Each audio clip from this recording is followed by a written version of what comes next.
good students. Good evening, good evening. Good evening. Welcome to Xylem CBSE channel. Yes. எல்லாரும் எப்படி இருக்கீங்க? நல்லா இருக்கீங்களா? How are you all? Fine? Good? Studies எல்லாம் நல்லா போகுது இல்ல? So இன்னைக்கு வந்து நம்ம D and F block element. Yeah. Inorganic chemistry ல இருக்கிற ஒரு பியூட்டிஃபுல்லான chapter. So D and F block element ஓட ஒரு one shot video பார்க்க போறீங்க. Ready? All set? யாரெல்லாம் வந்திருக்கீங்க? Hi Sahir. Hello Shalini Prabhu. Good evening. Good evening Sare. Good evening, good evening. Okay? Right.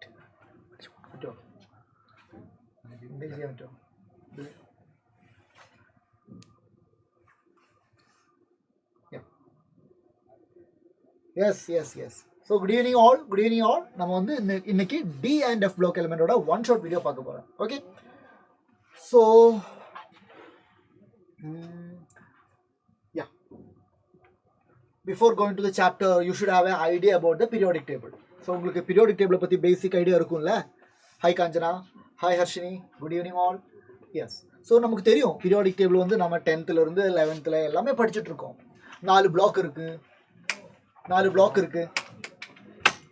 4 block இருக்கு. Yes. 4 block இருக்கு. S block, P block, D block and F block. இருக்குல்ல? Yes. அதுல S blockல வந்து ரெண்டு group, alkali metals, alkaline earth metals. அதுக்கு அப்புறம் P block, boron ஃபேமிலியில இருந்து நோபல் கேஸ் வரைக்கும். ஆனா இந்த ரெண்டு பிளாக்குக்கு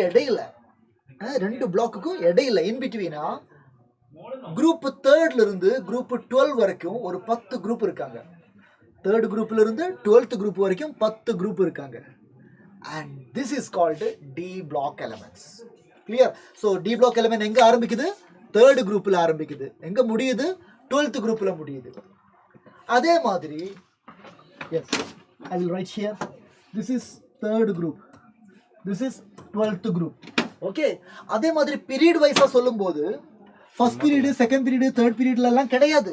ஆனா 4th பீரியட்ல இது ஆரம்பிக்குது. D block ஆரம்பிக்குது. 4ல 5ல 6ல 7 வரைக்கும் இருக்கு. Correct?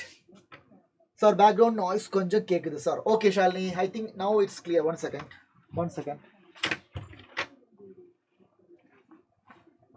I think இப்போ பிரச்சனை இருக்காதுன்னு நினைக்கிறேன். Right? சரியா Shalini? So 4 பிளாக்ல S block எங்க இருக்கு, P block எங்க இருக்கு, அதெல்லாம் நமக்கு தெரியும். இந்த ரெண்டு பிளாக்குக்கு இடையில 3rd குரூப்ல இருந்து 12th குரூப் வரைக்கும் இருக்கிறது தான் D block. ஆனா இந்த D blockல உள்ள ஒருத்தர் இருக்கா. அவன் யாரு தெரியுமா? லந்தானம். இதுதான் லந்தானத்தோட பொசிஷன். ஆனா ஆஃப்டர் லந்தானம் there are 14 elements வருது. அங்க எலக்ட்ரான் ஃபில்லிங் ஆன்டி பெனல்டிமேட்டி எஃப்ரோ நடக்குது. அப்ப அதுக்கு பேரு லாந்தனாய்டு. சீரியத்திலிருந்து லுட்டீசியம் வரைக்கும் லாந்தனாய்டு. 14 elements. அதே மாதிரி 7th பீரியட்ல இங்க ஆக்டினியம் இருக்கு. Actinium is a D block element. ஆனா ஆஃப்டர் ஆக்டினியம் தோரியத்திலிருந்து லாரன்சியம் வரைக்கும் 14 elements இருக்கு. அந்த 14 elements-உம் F block element. So lanthanoids and actinoids, total 28 elements are called F block element or inner transition elements. Because in the F block elements வந்து எங்க இருந்து ஆரம்பிக்குது? D blockல இருந்து ஆரம்பிக்குது. D blockல எந்த குரூப்ல இருந்து ஆரம்பிக்குது? 3rd குரூப்ல இருந்து ஆரம்பிக்குது. அதனால நாம சொல்லலாம் the entire F block elements belongs to 3rd group. புரியுதா? லாந்தனாய்டு ஆகட்டும், ஆக்டினாய்டு ஆகட்டும், they belongs to 3rd group. Is it clear? கதிர்? ஐயோ. Thank you. It's a compliment. ஆனா yeah, we'll try கதிர். Yeah. இப்போ நாய்ஸ் ஓகே தானே? நாய்ஸோட பிரச்சனை இல்லைல்ல? Yeah. ஸோ ஒரு இன்ட்ரோடக்ஷன் மாதிரி இதெல்லாம் சொன்னேன். இப்போ நாம D block படிக்கும்போது D blockல 4 சீரீஸை படிக்க போறேன். அண்ட் பிஃபோர் தட் நம்ம பிளாட்ஃபார்ம்ஸ் எல்லாத்தையும் ஃபாலோ பண்ணிக்கோங்க. ஸோ தட் எல்லா அப்டேட் உங்களுக்கு கிடைக்கும். நம்ம சேனல் எல்லாரும் சப்ஸ்கிரைப் பண்ணுங்க. அண்ட் நம்ம வீடியோவை மறக்காம லைக் பண்ணுங்க, ஷேர் பண்ணுங்க. ரைட். சிலபஸ் எல்லாம் இங்க இருக்கு, இருக்கட்டும் வாங்க. இது வந்து டி பிளாக் மட்டும் எடுத்து வச்சிருக்கேன். இந்த டி பிளாக்ல பாருங்க 4 சீரிஸ் நீங்க பார்க்கலாம். எஸ், ரைட் ஃப்ரம் ஸ்காண்டியம், ஸ்காண்டியத்திலிருந்து சிங்க் வரைக்கும்.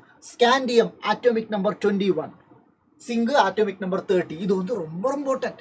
டி பிளாக்லயே 4 சீரிஸ் இருக்கு. ஆனா அதுல மோஸ்ட் இம்பார்ட்டன்ட் சீரிஸ் இது ஸ்காண்டியம் டு சிங்க். இதுக்கு பேர் என்ன? ஃபர்ஸ்ட் டிரான்சிஷன் சீரீஸ்னு சொல்லுவாங்க, இல்லாட்டி 3D சீரீஸ்னு சொல்லுவாங்க. ரெண்டும் ஒண்ணுதான். ஃபர்ஸ்ட் டிரான்சிஷன் சீரீஸ்னு சொன்னாலும் 3D சீரீஸ்னு சொன்னாலும் ஒண்ணுதான். ஏன் சார் இதை 3D சீரீஸ்னு சொல்றேன்? ஆக்சுவலி இது வந்து 4th பீரியட்ல தான் இருக்கேன். 4th பீரியட்ல இருக்கேன். அப்போ வேலன்ஸ் ஷெல் 4 தானே. ஆனா எலக்ட்ரான் ஃபில்லிங் எங்க நடக்குது? பெனல்டிமேட் Dல நடக்குது. 4th பீரியட்ல இருக்கு. ஆனா எலக்ட்ரான் ஃபில்லிங் 3Dல நடக்குது. அதனால இந்த சீரீஸோட பேரு 3D series is very important. So நீங்க படிக்கணும், பை ஹார்ட்டா படிக்கணும். Scandium, titanium, vanadium, chromium, manganese, iron, cobalt, nickel, copper, zinc, அப்படி வரிசையா படிக்கணும் 3D சீரீஸ். 4D 5D எல்லாம் இந்த மாதிரி வரிசையா படிக்கணும்னு நான் சொல்ல மாட்டேன். நீங்க வெர்டிக்கலா படிக்கணும். ஆனா எப்படி படிக்கணும்? வெர்டிக்கலா படிக்கணும். நான் சொல்றது புரியுதா? 3D series left to right படிக்கணும். அப்புறம் 4D and 5D வெர்டிக்கலா படிக்கணும். அப்படின்னா 3rd குரூப்ல ஸ்காண்டியம், இட்ரியம், லந்தானம், ஆக்டினியம். 4th குரூப்ல டைட்டானியம், சிர்கானியம், ஹாஃப்மியம், ரூதர்ஃபோர்டியம், அந்த மாதிரி வெர்டிக்கலா படிக்கணும். கிளியரா? அப்பதான் எல்லா கொஸ்டினும் வந்து நம்ம அட்டென்ட் பண்ண முடியும். மோஸ்ட் இம்பார்ட்டன்ட் சீரீஸ் எது? 3Dயா, 4Dயா, 5Dயா, 6Dயா? இது பாருங்க, இந்த சீரீஸோட பேரு 3D, இந்த சீரீஸ் 4D, இந்த சீரீஸ் 5D, இந்த சீரீஸ் 6D. இதுல மோஸ்ட் இம்பார்ட்டன்ட் எதுன்னு கேட்டா 3D தான்.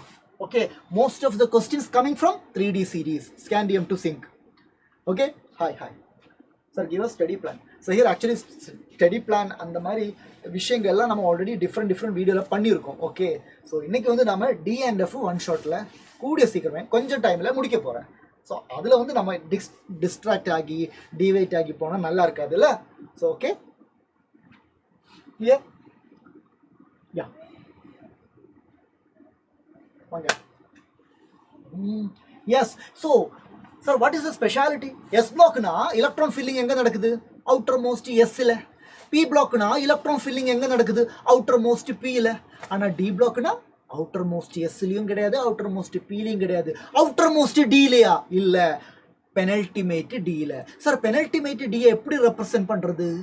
அவுட்டர் மோஸ்ட் எஸ் எப்படி ரெப்ரசென்ட் பண்ணுறது? பாருங்க, NN represents outermost shell, valence shell. அது fill ஆகும் NS1 to 2. ஆனா அதுக்கப்புறம் ND கிடையாது. N-1 D1 to 10, N-1 D1 to 10. ஏன்னா Dல எலக்ட்ரான் ஃபில் ஆகிட்டே இருக்கு. 1ல இருந்து ஆரம்பிச்சு 10 வரைக்கும் போகலாம். ஸ்காண்டியத்தில் D1 தான் இருக்கும், ஆனால் சிங்கில் D10 இருக்கும். Clear? Where the N is represent outermost shell. N represent outermost shell. N-1 represents penultimate shell.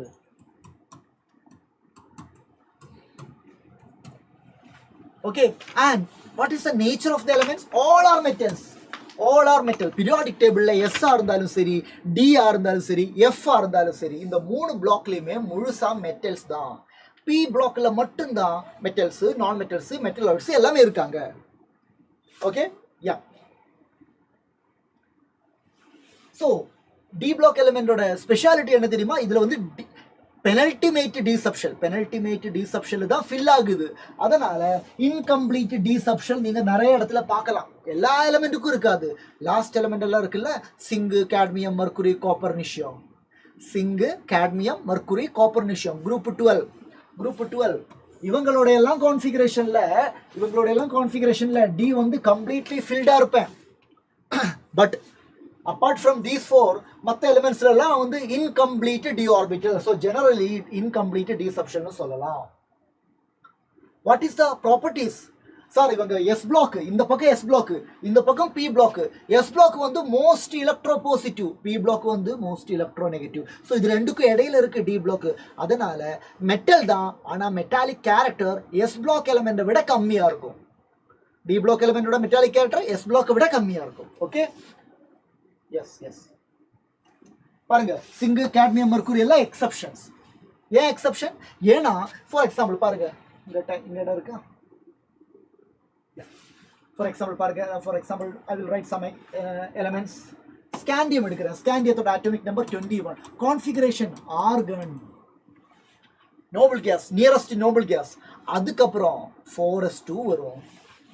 4s2 வரும். இப்போ 20 ஆயிடுச்சு. இனிமேல் ஒரே ஒரு எலக்ட்ரான் இருக்கு, அது 4pக்கு போகாது. ஏன்னா before 4p you need to fill 3d. ஏன் சார் அப்படி பண்றீங்க? Because we know that according to n+l rule 4sக்கு அப்புறம் 3d தான் ஃபில் பண்ணணும். So 4s2 3d1. இதுதான் ஸ்காண்டியத்தோட எலக்ட்ரானிக் கான்ஃபிகரேஷன். அப்படியே போகுது titanium, vanadium, chromium. Very important. Chromium 24 very important. Exception இருக்குது இல்லை. ஸோ கான்ஃபிகரேஷன் பாருங்க. ஆர்கன் சார் எப்பவுமே 4s2 தானே, ஆனால் இங்கே 4s2 இல்லை, இங்கே 4s1 தான் இருக்கு, ஆனால் இங்கே 3d5 இருக்கு. So in order to have the partially filled half filled D orbital கிடைக்கிறதுக்காக, ஹாஃப் ஃபில்டு டி ஆர்பிட்டல்னா ஸ்டெபிலிட்டி இருக்கும், அதுக்காக எஸ்ல இருந்து ஒரு எலக்ட்ரான் அங்கே போகுது. 4s1 3d5. Very good very good.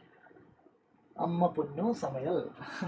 Okay, அதே மாதிரி இங்கே போகுது. குரோமியத்துக்கு அப்புறம் manganese, iron, cobalt, nickel, copper வருது. காப்பர் வரும்போது ஆர்கன், இங்கே exception 4s1 3d10.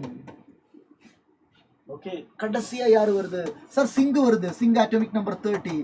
Organ 4s2 3d10. அப்போ நீங்க ஒரு கேள்வி கேட்கலாம், சார் இங்க ரெண்டு இடத்துலையுமே d10 வருது இல்ல, d10 வருது, ஆனா நம்ம சிங்க மட்டும்தான் வந்து எக்ஸப்ஷன் சொல்றீங்க, காப்பரை சொல்லல. ஏன் தெரியுமா? ஏன்னா காப்பருக்கு +2 ஆக்சிடேஷன் ஸ்டேட் இருக்கு.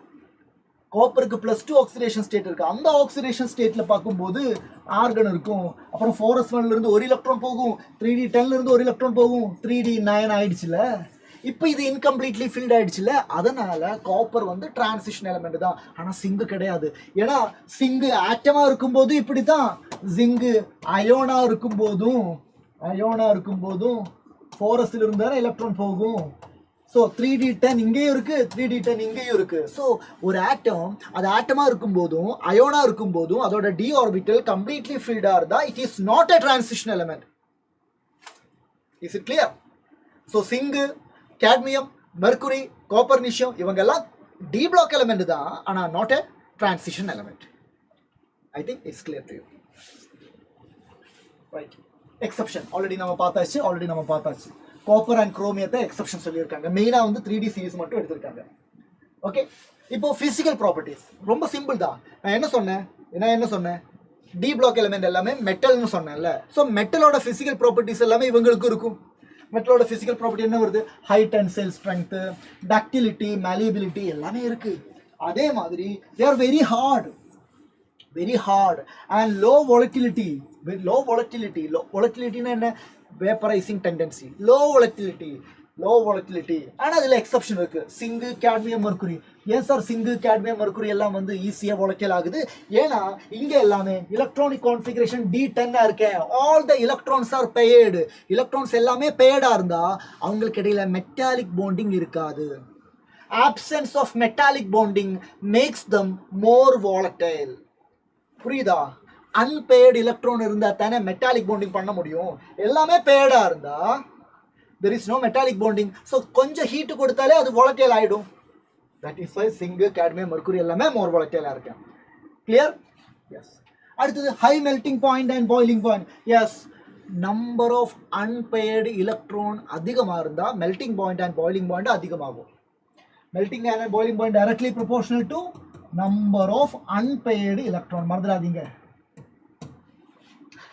Left to right, on moving from left to right, number of unpaired electron increase ஆகும். அப்போ melting point increase ஆகும். After some time எல்லா unpaired electronum pair ஆகும். அப்போ pairing ஆரம்பிச்சா unpaired electronோட நம்பர் குறையும். ஸோ melting pointம் குறையும். ஸோ கிராஃப் வந்து இப்படி போய் இப்படி வரும். melting pointோட கிராஃப் அப்படி போய் இப்படி வரும். ஓகே. மேங்கனீஸ் டெக்னீஷியத்துக்கு எல்லாமே வந்து மெல்டிங் பாயிண்ட் கம்மியா இருக்காங்க. அதுக்கு காரணம் வந்து மேங்கனீஸுக்கெல்லாம் வந்து D5 கான்ஃபிகரேஷன் இருக்கு. D5 configuration is a stable configuration. Stable configuration இருக்கும்போது அவங்க அந்த கான்ஃபிகரேஷன் யூஸ் பண்ணி பாண்டிங்ல இன்வால்வ் பண்ண மாட்டேன், அந்த ஸ்டெபிலிட்டியை என்ஜாய் பண்ணிட்டே இருப்பாங்க. அப்போ மெல்டிங் பாயிண்ட் என்ன ஆகுது? லோ ஆகுது. high enthalpy of atomization. Enthalpy of atomization என்ன? It is also known as enthalpy of sublimation.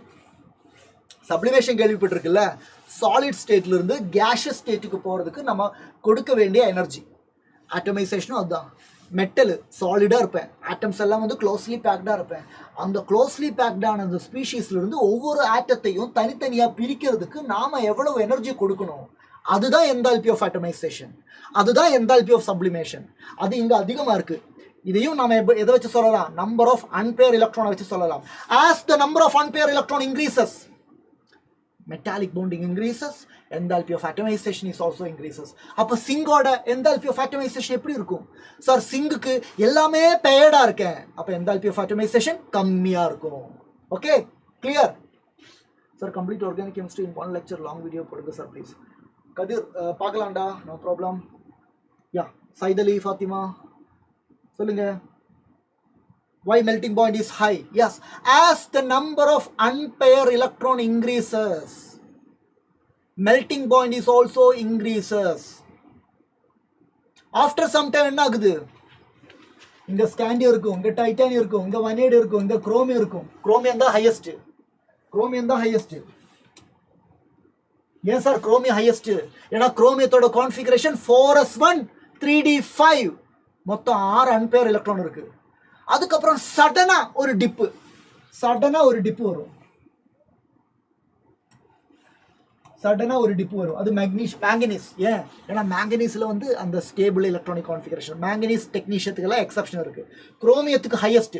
3D சீரீஸ்ல யாரோட மெல்டிங் பாயிண்ட் ஹையஸ்ட்? குரோமியம். 4Dல யாரு? குரோமியத்துக்கு கீழே மோலிபிடினம். 5Dல யாரு? டங்ஸ்டன். மறந்துடாதீங்க. Highest melting point in 3D chromium, 4D molybdenum, 5D tungsten. இவங்க 3 பேரும் important. Chromium, molybdenum, tungsten. Sir இவங்க 3 பேர்ல யாரு ஹையஸ்ட்? டங்ஸ்டன் தான் ஹையஸ்ட். அதனால தான் டங்ஸ்டனை நாம பல்போட ஃபிலமெண்ட்ல எல்லாம் யூஸ் பண்றாங்க, because of its high melting point. Okay Syed Ali Fathima, clear? Yeah, அப்புறம் அட்டாமிக் ரேடியஸை பத்தி இங்க பேசுறாங்க. ஓகே, முதல்ல நம்ம 3D சீரிஸ் எடுக்கலாம். 3D சீரிஸ் எடுத்தா ஸ்காண்டியம் இருக்கு, titanium, vanadium, chromium, manganese, iron, cobalt, nickel, copper, zinc. From left to right போக பீரியாடிக் டேபிள்ல லெஃப்ட் டு ரைட் போகும்போது என்ன நடக்கும்? சார் லெஃப்ட் டு ரைட் போனா சைஸ் குறையும். ஏன் சைஸ் குறையுது? அது முதல்ல அப்படிதான் இருக்கு. சைஸ் குறையுது, சைஸ் டிக்ரீஸ் ஆகுது. ஆனா ஆஃப்டர் சம் டைம் என்ன ஆகுதுன்னு பார்த்தா ஈக்குவல் ஆகுது. அதுக்கப்புறம் என்ன ஆகுதுன்னு பார்த்தா சைஸ் கூடுது. பாருங்க, முதல்ல சைஸ் குறையுது, அப்புறம் சைஸ் ஈக்குவல், அப்புறம் சைஸ் கூடுது. கிராஃப் புரிஞ்சுதா? ஏன் சார் இப்படி எல்லாம் நடக்குது? லெஃப்ட் டு ரைட் போனா சைஸ் குறையும், அது ஓகே, ஜெனரலி படிச்சிருக்கோம். இது குறையுது, அப்புறம் ஈக்குவல் ஆகுது, அப்புறம் அப்போ இதுக்கு ரீசன் இருக்கு. இந்த ஸ்டார்டிங்ல ஸ்காண்டியம், டைட்டானியம், வனேடியம், குரோமியம் அங்கெல்லாம் சைஸ் குறையுது இல்ல. சைஸ் குறையுதுன்னா அதுக்கு காரணம் எஃபெக்டிவ் நியூக்ளியர் சார்ஜ் கூடுதல், அதிகம். ஸோ இங்க இதுக்கு என்ன காரணம்? இதுக்கு காரணம் effective nuclear charge is greater than shielding effect. இங்க எல்லாம் டீல 1 2 3 கொஞ்சம் எலக்ட்ரான் தானே இருக்கு. ஸோ அந்த டி எலக்ட்ரான்ஸோட ஷீல்டிங்கும் ரொம்ப கம்மியா இருக்கும். ஸோ ஷீல்டிங் எஃபெக்டை விட இங்க எஃபெக்டிவ் நியூக்ளியர் சார்ஜ் தான் டோமினேட் ஆகுது. எஃபெக்டிவ் நியூக்ளியர் சார்ஜ் எங்க டோமினேட் ஆகுதோ அங்க சைஸ் குறையும். ஆனா ஆஃப்டர் சம் டைம் என்ன ஆகுது? After some time size equal ஆகுதுல்ல. அதுக்கு என்ன காரணம்? இந்த 2 ஃபேக்டரும் ஈக்குவல் ஆகுதுன்னு அர்த்தம். So here effective nuclear charge becomes equal to shielding effect. ஆனா கடைசியில சைஸ் இன்க்ரீஸ் ஆகுது. சார் சைஸ் இன்க்ரீஸ் ஆகுதுன்னா அதுக்கு என்ன காரணம்? அங்க ஷீல்டிங் எஃபெக்ட் தான் டோமினேட் ஆகுதுன்னு அர்த்தம். ஸோ டில மேக்ஸிமம் நம்பர் ஆஃப் எலக்ட்ரான் வரும்போது ஷீல்டிங் எஃபெக்ட் டோமினேட் ஆகுது. எஃபெக்டிவ் நியூக்ளியர் சார்ஜை விட ஷீல்டிங் எஃபெக்ட் இங்க டோமினேட் ஆகுது. ஸோ இதை வச்சு நீங்க இந்த கிராஃபை எக்ஸ்பிளைன் பண்ணலாம். Okay, clear? ஸோ இது வந்து 3D சீரிஸ் மட்டும் எடுத்து நான் சொன்னேன். இப்போ 3D சீரிஸ் எலமெண்ட்டையும் 4D சீரிஸ் எலமெண்ட்டையும் 5D சீரிஸ் எலமெண்ட்டையும் 6D வேண்டாம். ஏன்னா 6D வந்து எல்லாமே ரேடியோ ஆக்டிவ் எலமெண்ட், அவங்கள பற்றி நம்ம அவ்வளோ டீட்டெயிலாக படிக்க மாட்டேன். ஓகே, நம்ம சிலபஸில் அது இல்லை. So 3D series element scandium இருக்கு, டைட்டானியம் இருக்கு, வனேடியம் இருக்கு, குரோமியம் இருக்கு. நான் கொஞ்சம் எக்ஸாம்பிள் எடுத்திருக்கேன். கீழே ஸ்காண்டியத்துக்கு கீழே யார் வரும் சார்? இட்ரியம் வரும் சார். இட்ரியம், லந்தானம். இங்கே யார் வரும்? Titanium, zirconium, hafnium. சார் இங்கே வனேடியத்துக்கு கீழே நயோபியம், டண்டாலம். குரோமியத்துக்கு கீழே மோலிபிடினம், டங்ஸ்டன். போயிட்டு இருக்கும். ஓகே, இப்போ சைஸோட வேரியேஷன் சொல்லுங்க. இது 3D சீரிஸ், இது 4D சீரிஸ், இது 5D சீரிஸ். சொல்றது புரியுதா? This is 3D, this is 4D. நாம என்ன படிச்சிருக்கோம் sir? Top to bottom size கூடும். டாப் டு பாட்டம் சைஸ் கூடும் படிச்சிருக்கேன். அப்படின்னா ஸ்காண்டியத்தை விட பெருசுதான். ஸ்காண்டியத்தை விட நம்ம சொல்லலாம் டாப் டு பாட்டம் சைஸ் கூடுது இல்ல. ஸ்காண்டியத்தை விட பிக்கர் இட்ரியம், இட்ரியத்தை விட பிக்கர் லந்தானம். இது கரெக்ட், இது கரெக்ட். அப்ப நான் என்ன சொன்னேன்? ஓ அதே மாதிரினா நான் சொல்லுவேன் டைட்டானியத்தை விட பிக்கர் தான் சிர்கோனியம், சிர்கோனியத்தை விட பிக்கர் தான் ஹாஃப்னியம். இது தப்பு. ஏன் சார் இங்க மட்டும் கரெக்ட், இங்க மட்டும் தப்பா சொல்றீங்க? இங்க மட்டும்தான் கரெக்ட். இங்க மட்டும்தான் டவுன் த குரூப் சைஸ் கூடுது. அதுக்கப்புறம் டைட்டானியம், வனேடியம், குரோமியம் போக போக போக டவுன் த குரூப் சைஸ்ல ஒரு சின்ன பிரச்சனை இருக்கு. என்ன பிரச்சனை தெரியுமா?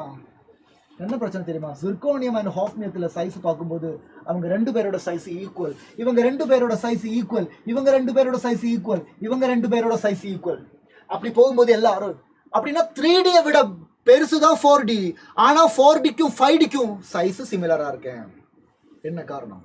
என்ன காரணம் பார்த்தா சார் 3Dல இருந்து 4Dக்கு வரும்போது ஓகே புரியுது, சைஸ் கூடும், நம்பர் ஆஃப் ஷெல்ஸ் கூடுது. 4Dல இருந்து 5Dக்கு வரும்போது நம்பர் ஆஃப் ஷெல்ஸ் கூடுறது இல்ல, கூடுது.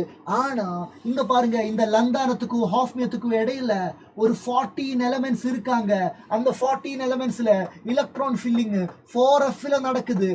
4Fல இருக்கிற எலக்ட்ரான்ஸோட ஸ்கிரீனிங், ஷீல்டிங் ரொம்ப பூரா இருக்கும். So because of the poor screening of the 4F electron, screening போரா இருந்தா எஃபெக்டிவ் நியூக்ளியர் சார்ஜ் கூடும். எஃபெக்டிவ் நியூக்ளியர் சார்ஜ் கூடுனா சைஸ் நம்ம நினைக்கிற மாதிரி கூடாது, சைஸ் குறையும். அதனால சிர்கோனியத்தோடையும் ஹாஃப்னியத்தோடையும் சைஸ் சிமிலரா இருக்கேன். நயோபியம் டண்டாலம் சைஸ், நயோபியம் டண்டாலம் சைஸ் சிமிலரா இருக்கேன். மோலிபிடினம் டங்ஸ்டன் சைஸ் சிமிலரா இருக்கேன். நான் சொல்றது புரியுதா? Sir please teach organic chemistry. Organic chemistry நம்ம நடத்தியிருக்கோம்ல, எல்லாமே ஆல்மோஸ்ட் எல்லாமே நடத்தியிருக்கிறேன். ஒன் ஷாட் நடத்தியிருக்கேன், முடிச்சிருக்கேன். அதுக்கப்புறம் தான் நான் இதை ஆரம்பித்தேன், டிஎன்எஃப் ஆரம்பித்தேன். Okay, S. So 3D to 4D அந்த பிரச்சனை இல்லை. ஏன் இல்லை சார்? 3Dயிலும் 4D எலிமெண்ட்ஸோட கான்ஃபிகரேஷன்ல 4F வராது இல்லை. 4F எங்கே தான் வரும்? 4Dக்கு வராது இல்லை, 3Dக்கு இல்லை, 4Dக்கு இல்லை, 5Dயோட பாருங்க. ஹாஃப்னியத்தோட கான்ஃபிகரேஷன் எழுதும்போது அதுக்குள்ள 4F இருக்கும். டண்டாலத்தோட கான்ஃபிகரேஷன்ல 4F இருக்கும். டங்ஸ்டனோட கான்ஃபிகரேஷன்ல 4F இருக்கும். ஏன்னா லந்தானத்துக்கு அப்புறம் தான் லாந்தனாய்டு வருது. After lanthanum electron filling lanthanoids, electron filling 4Fல நடக்குது. அது 4F14ல முடியுது. முடிஞ்சதுக்கு அப்புறம் தானே ஹாஃப்னியம், டண்டாலம் எல்லாம் வருது. So when you are filling the electrons in 5D series already அங்கே 4F14 இருக்கு. 4F14ஓட ஷீல்டிங் ரொம்ப பூரா இருக்கும். ஷீல்டிங் பூரா இருந்தால் சைஸு குறையும். அதனால தான் இங்கே கம்பேரபிள் சைஸ் வருது. Is it clear? Is it clear? ஸ்காண்டியத்தோட பெருசு இட்ரியம், இட்ரியத்தோட பெருசு லந்தானா. பிரச்சனை இல்லை. ஏன் இவங்க 3 பேருக்கு எழுதும்போது அங்கே லாந்தனாய்டு வரல. ஆஃப்டர் லந்தானம் தான் இந்த பிரச்சனை. டைட்டானியத்தோட பெருசு தான் சிர்கோனியம், ஒத்துக்கிறேன், இது பெருசு தான். ஆனால் சிர்கோனியத்துக்கும் ஹாஃப்னியத்துக்கும் சைஸ் சிமிலர். வனேடியத்தோட பெருசு நயோபியம், ஒத்துக்கிறேன். ஆனால் நயோபியத்துக்கும் டண்டாலத்துக்கும் size similar. So this is a consequences of lanthanoid contraction. This is a consequences of lanthanoid contraction. மறந்துடாதீங்க. Sir what is lanthanoid contraction? Example question கேட்பாங்க. அப்போ நீங்கள் சொல்லணும் the steady decrease in the size of the lanthanoids due to the poor shielding of the 4F electron. சொல்லணும். What is lanthanoid contraction? The steady decrease in the size of the lanthanoids due to the poor shielding of the 4F electron. அப்படி சொன்னா போதும். Okay, நம்ம question discussion நமக்கு அடுத்த செஷன்ல வரும். Allrounder செஷன்ல question டிஸ்கஷன்ல இருக்கும். So கவலைப்படாதீங்க. Right. So next ionisation enthalpy. Ionisation enthalpy பற்றி உங்களுக்கு தெரியும்ல. ஒரு ஆட்டத்திலிருந்து எலக்ட்ரானை வெளியெடுக்கிறதுக்கு நாம கொடுக்க வேண்டிய எனர்ஜி தான் அயனைசேஷன் எந்தால்பி. ஸோ இங்க என்ன சொல்றாங்க பாருங்க. இது 3D சீரிஸ் எலிமெண்ட்ஸ், இது 4D சீரிஸ் எலிமெண்ட்ஸ், இது 5D series elements. So ionisation எனர்ஜியோட இம்பார்ட்டன்ட் பாயிண்ட் என்ன சார்? அயனைசேஷன் எனர்ஜி 5D சீரிஸுக்கு 4D விடவும் 3D விடவும் ஹையஸ்டா இருக்கு. ஸோ இது ஒரு கொஸ்டின் கேட்கலாம். ஏன் 5D சீரிஸ் எலிமெண்ட் நாம என்ன படிச்சிருக்கோம்? டாப் டு பாட்டம் சைஸ் கூடுனா அயனைசேஷன் எனர்ஜி குறையும்னு தானே படிச்சிருக்கேன். ஜெனரலி பீரியாடிக் டேபிளில் டாப் டு பாட்டம் சைஸ் கூடும், சைஸ் இன்க்ரீஸ் ஆச்சுன்னா அயனைசேஷன் எனர்ஜி டிக்ரீஸ் ஆகும்னு படிச்சிருக்கேன். பட் இங்கே பாருங்க 3D விடவும் 4D விடவும் அயனைசேஷன் எனர்ஜி யாருக்கு அதிகம்? 5Dக்கு அதிகம். அது ஏன் அப்படி? அது எக்ஸப்ஷன் தானே. 5Dனா கீழே தானே இருக்கு, 4D விடவும் 3D விடவும் கீழே இருக்கு. இருந்தும் அயனைசேஷன் எனர்ஜி அதிகமாக இருக்கு. என்ன காரணம்? ஏன்னா 5Dயோட எலமெண்ட்ஸில் 4f14 இருக்கு, புவர் ஷீல்டிங் வேற. அப்போ எஃபெக்டிவ் நியூக்ளியர் சார்ஜ் கூடும். எஃபெக்டிவ் நியூக்ளியர் சார்ஜ் கூடுதலாக இருந்தால் எலக்ட்ரானை வெளியெடுக்கிறதுக்கு லார்ஜ் அமௌண்ட் ஆஃப் எனர்ஜி கொடுக்க வேண்டியிருக்கும். நான் சொல்கிறது புரியுதா? So due to the greater effective nuclear charge here ionization energy is also very high. Is it clear? சொல்றது புரியுதா? ஸோ இது வந்து இம்பார்ட்டன்ட் கொஸ்டின் கேட்பாங்க. ionization energy with a decrease in atomic size. Ionization energy and size is inversely proportional. நீங்கள் already periodic டேபிளில் படிச்சிருக்கோம். அவ்வளோதான். And ionization energy is directly proportional to nuclear charge. இதெல்லாம் நம்ம ஆல்ரெடி படித்த கான்செப்ட் தான், அதனால பிரச்சனை இருக்காது. அண்ட் ஃபர்ஸ்ட் அயனைசேஷன் எனர்ஜியை விட செகண்ட் கூடுதலாக இருக்கும், செகண்டை விட தேர்டு கூடுதல், எல்லாமே ஆல்ரெடி தெரியும். பிகாஸ் நியூட்ரல் ஆட்டத்திலிருந்து எலக்ட்ரான் எடுக்கிறது ஈஸி, அதை விட கஷ்டம் தான். ஆல்ரெடி ஒரு எலக்ட்ரான் போயிருக்கேன், கேட்டியோனாக இருக்கேன், அந்த கேட்டியோன்லேருந்து மறுபடியும் எலக்ட்ரான் எடுக்கிறது கஷ்டம். Because as the number of electrons are removed its size is decreasing. Smaller the size ஆகுது, ஒரு எலக்ட்ரான் போனால் சைஸ் குறையுது, அப்புறம் சைஸ் குறைஞ்சா அதுக்கப்புறம் மறுபடியும் எலக்ட்ரான் எடுக்கிறது கஷ்டம். சொல்றது புரியுது இல்லை? ஸோ அதனால எப்பவுமே சக்சஸிவ் அயனைசேஷன் எனர்ஜி ஃபர்ஸ்ட்டை விட செகண்டுக்கு அதிகம், செகண்டை விட தேர்டுக்கு அதிகம். ஓகே,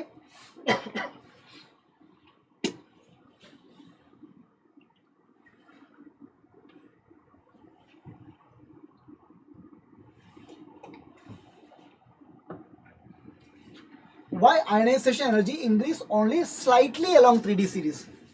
நாம என்ன நினைச்சோம்? லெஃப்ட் டு ரைட் போகும்போது சைஸு குறையுது இல்லை, சைஸு குறைஞ்சா அயனைசேஷன் எனர்ஜி கூடணும்ல. பட் ஓன்லி கூடுது, ஸ்லைட்லி தான் கூடுது. என்ன காரணம் பாருங்க. along a series electrons are added to the orbital of interception. நம்ம ஸ்காண்டியத்திலிருந்து சிங்கு வரைக்கும் போகும்போது புதுசாக ஆட் பண்ணுற எலக்ட்ரான்ஸ் எல்லாமே எங்கே தான் போகுது? 3D ஆர்பிட்டில் தானே ஃபில் ஆகுது. இந்த 3D வந்து வேலன்ஸ் ஷெல் கிடையாது, 3D ஃபோரஸ்ட். பாருங்க, நம்ம ஸ்காண்டியத்திலிருந்து சிங்கு வரைக்கும் எந்த பீரியடு? 4th period. அப்போ அங்கே வேலன்ஸ் எலக்ட்ரான் யாரு? Forest electron. பெனல்டிமேட் ஷெல்லில் தான் 3D இருக்காங்க. So these 3D electron shield the forest electron. 3D electron shield the forest electron. அப்படின்னா என்ன? ஷீல்டுனா என்ன? 3D எலக்ட்ரான்ஸ் ஃபாரஸ்ட் எலக்ட்ரானை ரிப்பல் பண்ணுறாங்கன்னு அர்த்தம். Repulsion between 3D and forest electron. So அதனால சைஸ் என்ன ஆகும்? சைஸ் கொஞ்சமாக இன்க்ரீஸ் ஆகும். 3D எலக்ட்ரானு ஃபாரஸ்ட் எலக்ட்ரானை ரிப்பல் பண்ணுறதுனால 3Dயில் எலக்ட்ரானோட நம்பர் கூடுதா, அப்போ அதுக்கு தகுந்த மாதிரி ஃபாரஸ்ட் எலக்ட்ரான் ரிப்பல் ஆகும். அப்போது நியூக்ளியஸ்லேருந்து வேலன்ஸ் ஷெல்லு தூரமாக போகுது. அப்போது எஃபெக்டிவ் நியூக்ளியர் சார்ஜ் என்ன ஆகுது? டிக்ரீஸ் ஆகுது. only அதனால தான் only slight increase in ionization energy. effective nuclear charge decrease ஆச்சுனா, effective nuclear charge decrease ஆகுதுன்னா என்ன அர்த்தம்? வேலன்ஸ் எலக்ட்ரான் மேலே படுற நியூக்ளியர் சார்ஜ் கம்மியாகுதுன்னு அர்த்தம். அப்போ அந்த எலக்ட்ரானை வெளியெடுக்கிறது கம்பேரிட்டிவ்லி ஈஸி. அதனால only slight increase in ionization energy. ஒன்றும் இல்லை, எவ்வளோதான். யூஸ்வலி நாம் என்ன சொல்லுவாங்க, ஒரு பீரியடில் லெஃப்ட் டு ரைட்டு போகும்போது சைஸு குறையும், ஸோ அயனைசேஷன் எனர்ஜி கூடுன்னு சொல்லியிருக்காங்க. இங்கேயும் கூடுது, அயனைசேஷன் எனர்ஜி கூடுது, ஆனால் ஸ்லைட்டாக தான் கூடுது. அதுக்கு என்ன காரணம்னு கேட்டால், இங்கே எலக்ட்ரான் ஃபில்லிங் அவுட்டர் ஷெல்லில் இல்லை, பெனல்டிமேட் ஷெல்லில் நடக்குது. ஸோ அங்கே ஷீல்டிங் எஃபெக்ட் இருக்குது. ஷீல்டிங் எஃபெக்டால் எஃபெக்டிவ் நியூக்ளியர் சார்ஜ் குறையுது. அதனால only slight increase in nuclear charge. Sir, I'm like, what are the topics completed, sir? You can see it, Vignesh. Laila பாருங்க, we'll cover every corner. Yeah, every point. Almost. I will try almost every point. Example பாருங்க, ஒரு question பாருங்க. The correct order of the second ionization enthalpy. Second ionization enthalpy பத்தி question கேட்டிருக்காங்க. So cobalt, iron, zinc, copper. நம்ம left to right எழுதும்போது முதல்ல யார் வரும்? சார் left to right எழுதும்போது முதல்ல யார் வரும்? சிங்கு காப்பர் அயன் வருது. அயன் தான் அட்டமிக் நம்பர் 26. அயன் வந்து atomic number 26. Cobalt atomic number 27. அப்புறம் copper atomic number 29. Zinc atomic number 30. So left to right எழுதும்போது இப்படி தானே போகுது. ஸோ நமக்கு என்ன தெரியும் சார், லெஃப்ட் டு ரைட் போகும்போது அயனைசேஷன் எனர்ஜி இன்க்ரீஸ் ஆகும்.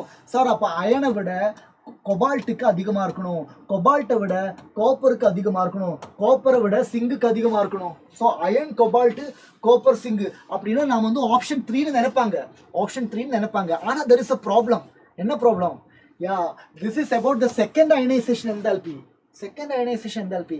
அயனுக்கு பொறுத்த வரைக்கும் பிரச்சனை இல்லை. அயனோட கான்ஃபிகரேஷன் உங்களுக்கு தெரியும்ல. அயனோட கான்ஃபிகரேஷன் 4s2 3d6, இது 4s2 3d7. காப்பர் அப்படி இல்லை. காப்பர் 4s1 3d10, சிங்கு 4s2 3d10. ஸோ நல்லா பாருங்க, அயனை பொறுத்த வரைக்கும் +2 செகண்ட் அயனைசேஷன் என்தால்பியோட ஆர்டர் தானே கேட்டிருக்காங்க. அயனை பொறுத்த வரைக்கும் செகண்ட் அயனைசேஷன் என்தால்பின்னு சொன்னாலும் 4sல இருந்தா எலக்ட்ரான் போகணும். ஸோ பிரச்சனை இல்லை, அயனை விட பெருசா இருக்கும் கொபால்ட். அவங்க லெஃப்ட் டு ரைட் மட்டும் பார்த்தா போதும். பட் இங்க பாருங்க, காப்பரோட பிரச்சனை என்ன தெரியுமா? காப்பர்ல ஒரு எலக்ட்ரான் தான் 4sல இருக்கு. ஸோ +1 சொல்லும் போதே இந்த எலக்ட்ரான் போயிடுச்சு. அடுத்தது ரெண்டாவதா எலக்ட்ரான் எங்கிருந்து எடுக்கணும்? 3d10ல இருந்து எடுக்கணும். காப்பர்ல செகண்ட் எலக்ட்ரான் ரிமூவ் பண்ண வேண்டியது 3d10ல இருந்து. அது ஈஸியா? இல்லை, இட் இஸ் வெரி டிஃபிகல்ட். அதனால சிங்கை விட கம்மி இல்லை. சிங் இந்த பக்கம் வரும், காப்பர் அந்த பக்கம் போகும். Because in copper, the second electron should be taken from the completely filled d orbital. It is very difficult. அதனால ionization energy காப்பருக்கு தான் அதிகம் வரும். ஸோ காப்பருக்கு அதிகமாக வரணும், அதுக்கப்புறம் சிங்கு, அதுக்கப்புறம் cobalt. So answer is option 4. Is it clear? சொல்லுங்க சார். 11th கெமிஸ்ட்ரி ரொம்ப ஹார்ட் சார். தனுஷ்குமார், எந்த சாப்டர் ஹார்டா இருக்காண்டா? நம்ம already we have completed several chapters. Okay, already இந்த சேனல்ல இருக்கு, நீங்க அதை பார்த்து படிங்க. Is it clear now? போலாமா? யா, செகண்ட் அயனைசேஷன் என்தால்பி. ஓகே, 2 எலக்ட்ரானை ரிமூவ் பண்ணணும். காப்பர்ல ஏன் அதிகமா இருக்கு? ஏன்னா காப்பர்ல ஒரு எலக்ட்ரான் மட்டும்தான் 4sல இருக்கு. ரெண்டாவது எலக்ட்ரான் 3d10ல இருந்து எடுக்கணும். That is very difficult. Yes. Okay Dhanush sir, equilibrium and organic chemistry already நம்ம பண்ணி equilibriumத்தோட செஷன் நானே நடத்தியிருக்கேன். equilibrium part 1 part 2 அப்படியெல்லாம் நடத்தியிருக்கேன். அப்புறம் கொஸ்டின்ஸ் மட்டுமாவும் செஷன் பண்ணியிருக்கேன். ஓகே, ஆக்சுவலி நீட் சேனலில் பண்ணியிருக்குன்னு நினைக்கிறேன். பட் நீங்கள் அதையும் பார்க்கலாம், பிரச்சனை இல்லை. கொஸ்டின்ஸை பார்க்க வேண்டாம், அந்த கண்டென்ட்டை பாருங்க. Okay, hi Surya.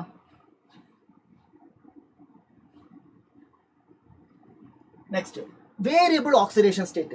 D block element பற்றி சொல்லும் போது அவங்களோட ஒரு ஸ்பெஷல் ப்ராப்பர்ட்டி தான், அவங்களுக்கு வேரியபிள் ஆக்சிடேஷன் ஸ்டேட் இருக்கு. ஆல்கலி மெட்டலுக்கு எப்பவுமே +1, ஆல்கலைன் எர்த் மெட்டலுக்கு எப்பவுமே +2, வேரியேஷன் கிடையாது. ஆனால் டி பிளாக்ல வரும்போது +2 இருக்கு, +3 இருக்கு, +4 இருக்கு, +5 இருக்கு, நிறைய இருக்கு. ஏன்னா அதுக்கு ரீசன் படிக்கணும். அதுக்கு என்ன காரணம்? ஏன்னா டி பிளாக் எலமெண்ட்ல NS எலக்ட்ரான்ஸுக்கும் N-1d எலக்ட்ரான்ஸுக்கும் இடையில இருக்கிற எனர்ஜி கேப் ரொம்ப கம்மி. They both can take part in chemical reaction. Clear? நான் சொல்றது புரியுதா? Why D block elements are having variable oxidation state? The answer is, in D block element, the outer NS electron and penultimate D electrons are having similar energy, or we can say the energy gap between them is very narrow, so they both can take part in chemical reaction. That is why they are showing variable oxidation state. That is why, yeah, very good, big question. So அதனால தான் இங்க மெயினா வந்து இருக்கு. ஆனாலும் எல்லாருக்குமே கிடையாது. Especially நம்ம 3D சீரிஸ் தானே இம்பார்ட்டன்ட். 3D சீரிஸ்ல 2 பேரை படிச்சுக்கோங்க. லெஃப்ட் சைடுல ஸ்காண்டியம், ரைட் சைடுல சிங்.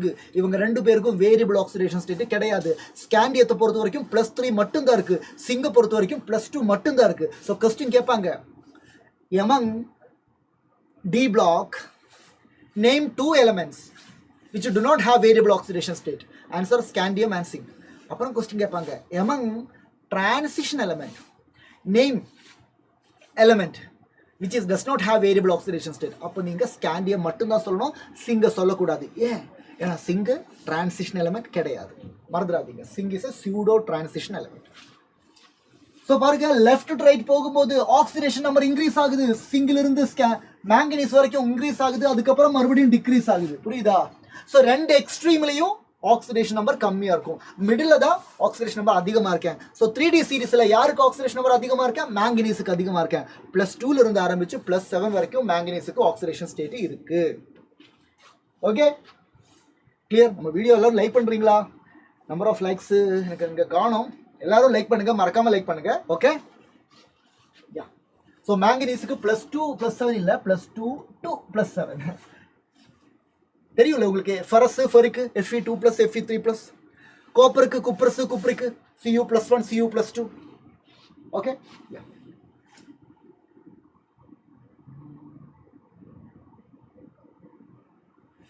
அடுத்து என்ன? Standard electrode potential. ஓகே, இங்க வாங்க.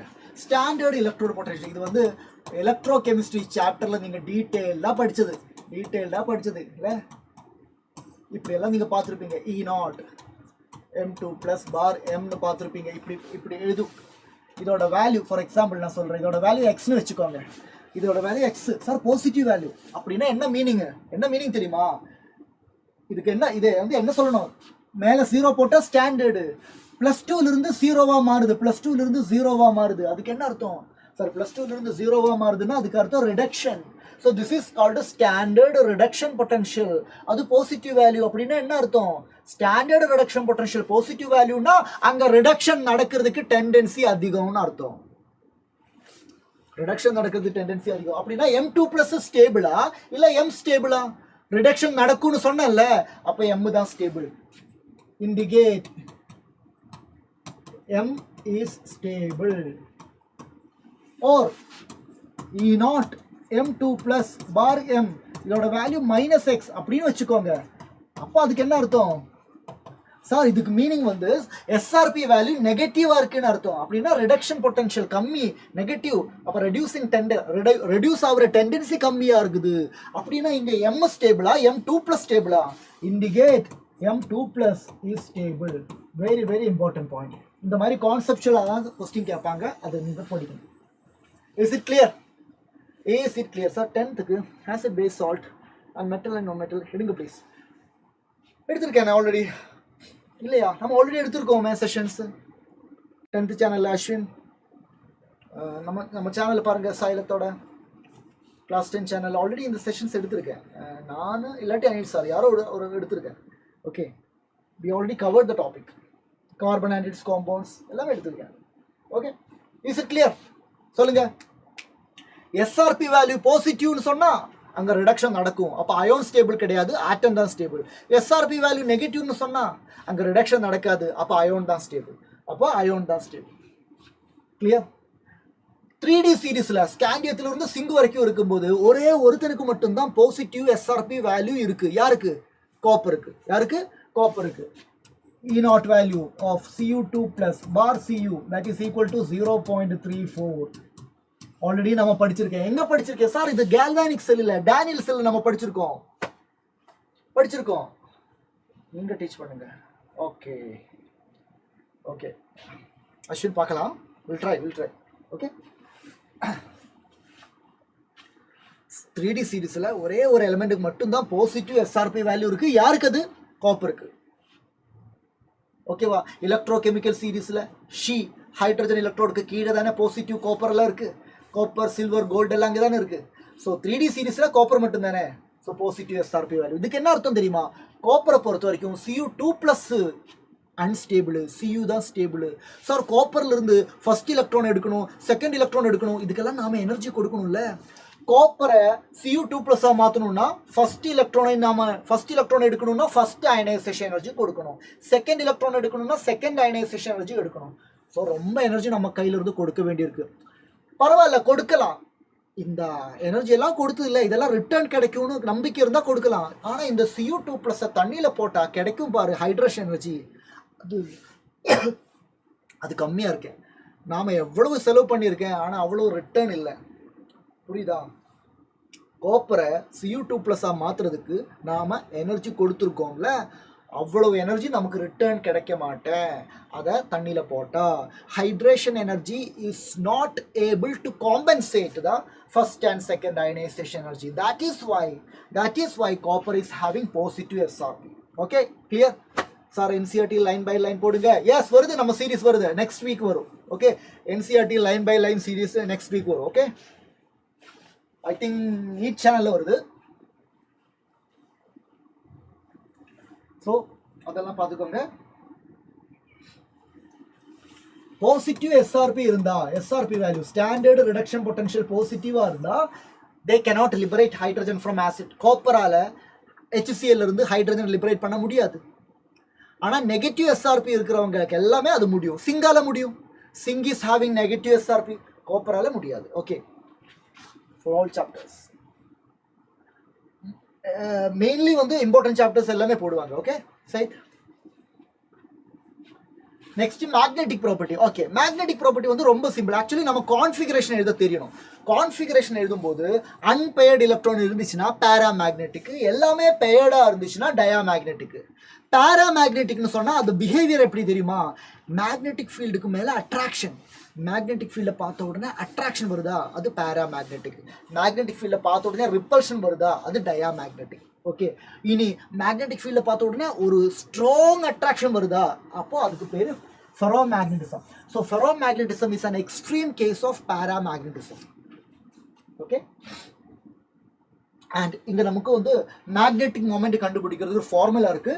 Magnetic moment mu is equal to under root of n into n plus 2 and அதோட யூனிட் வந்து bm. bm means Bohr magneton. okay, இந்த ஃபார்முலா ரொம்ப important. where n is the number of unpaired electron.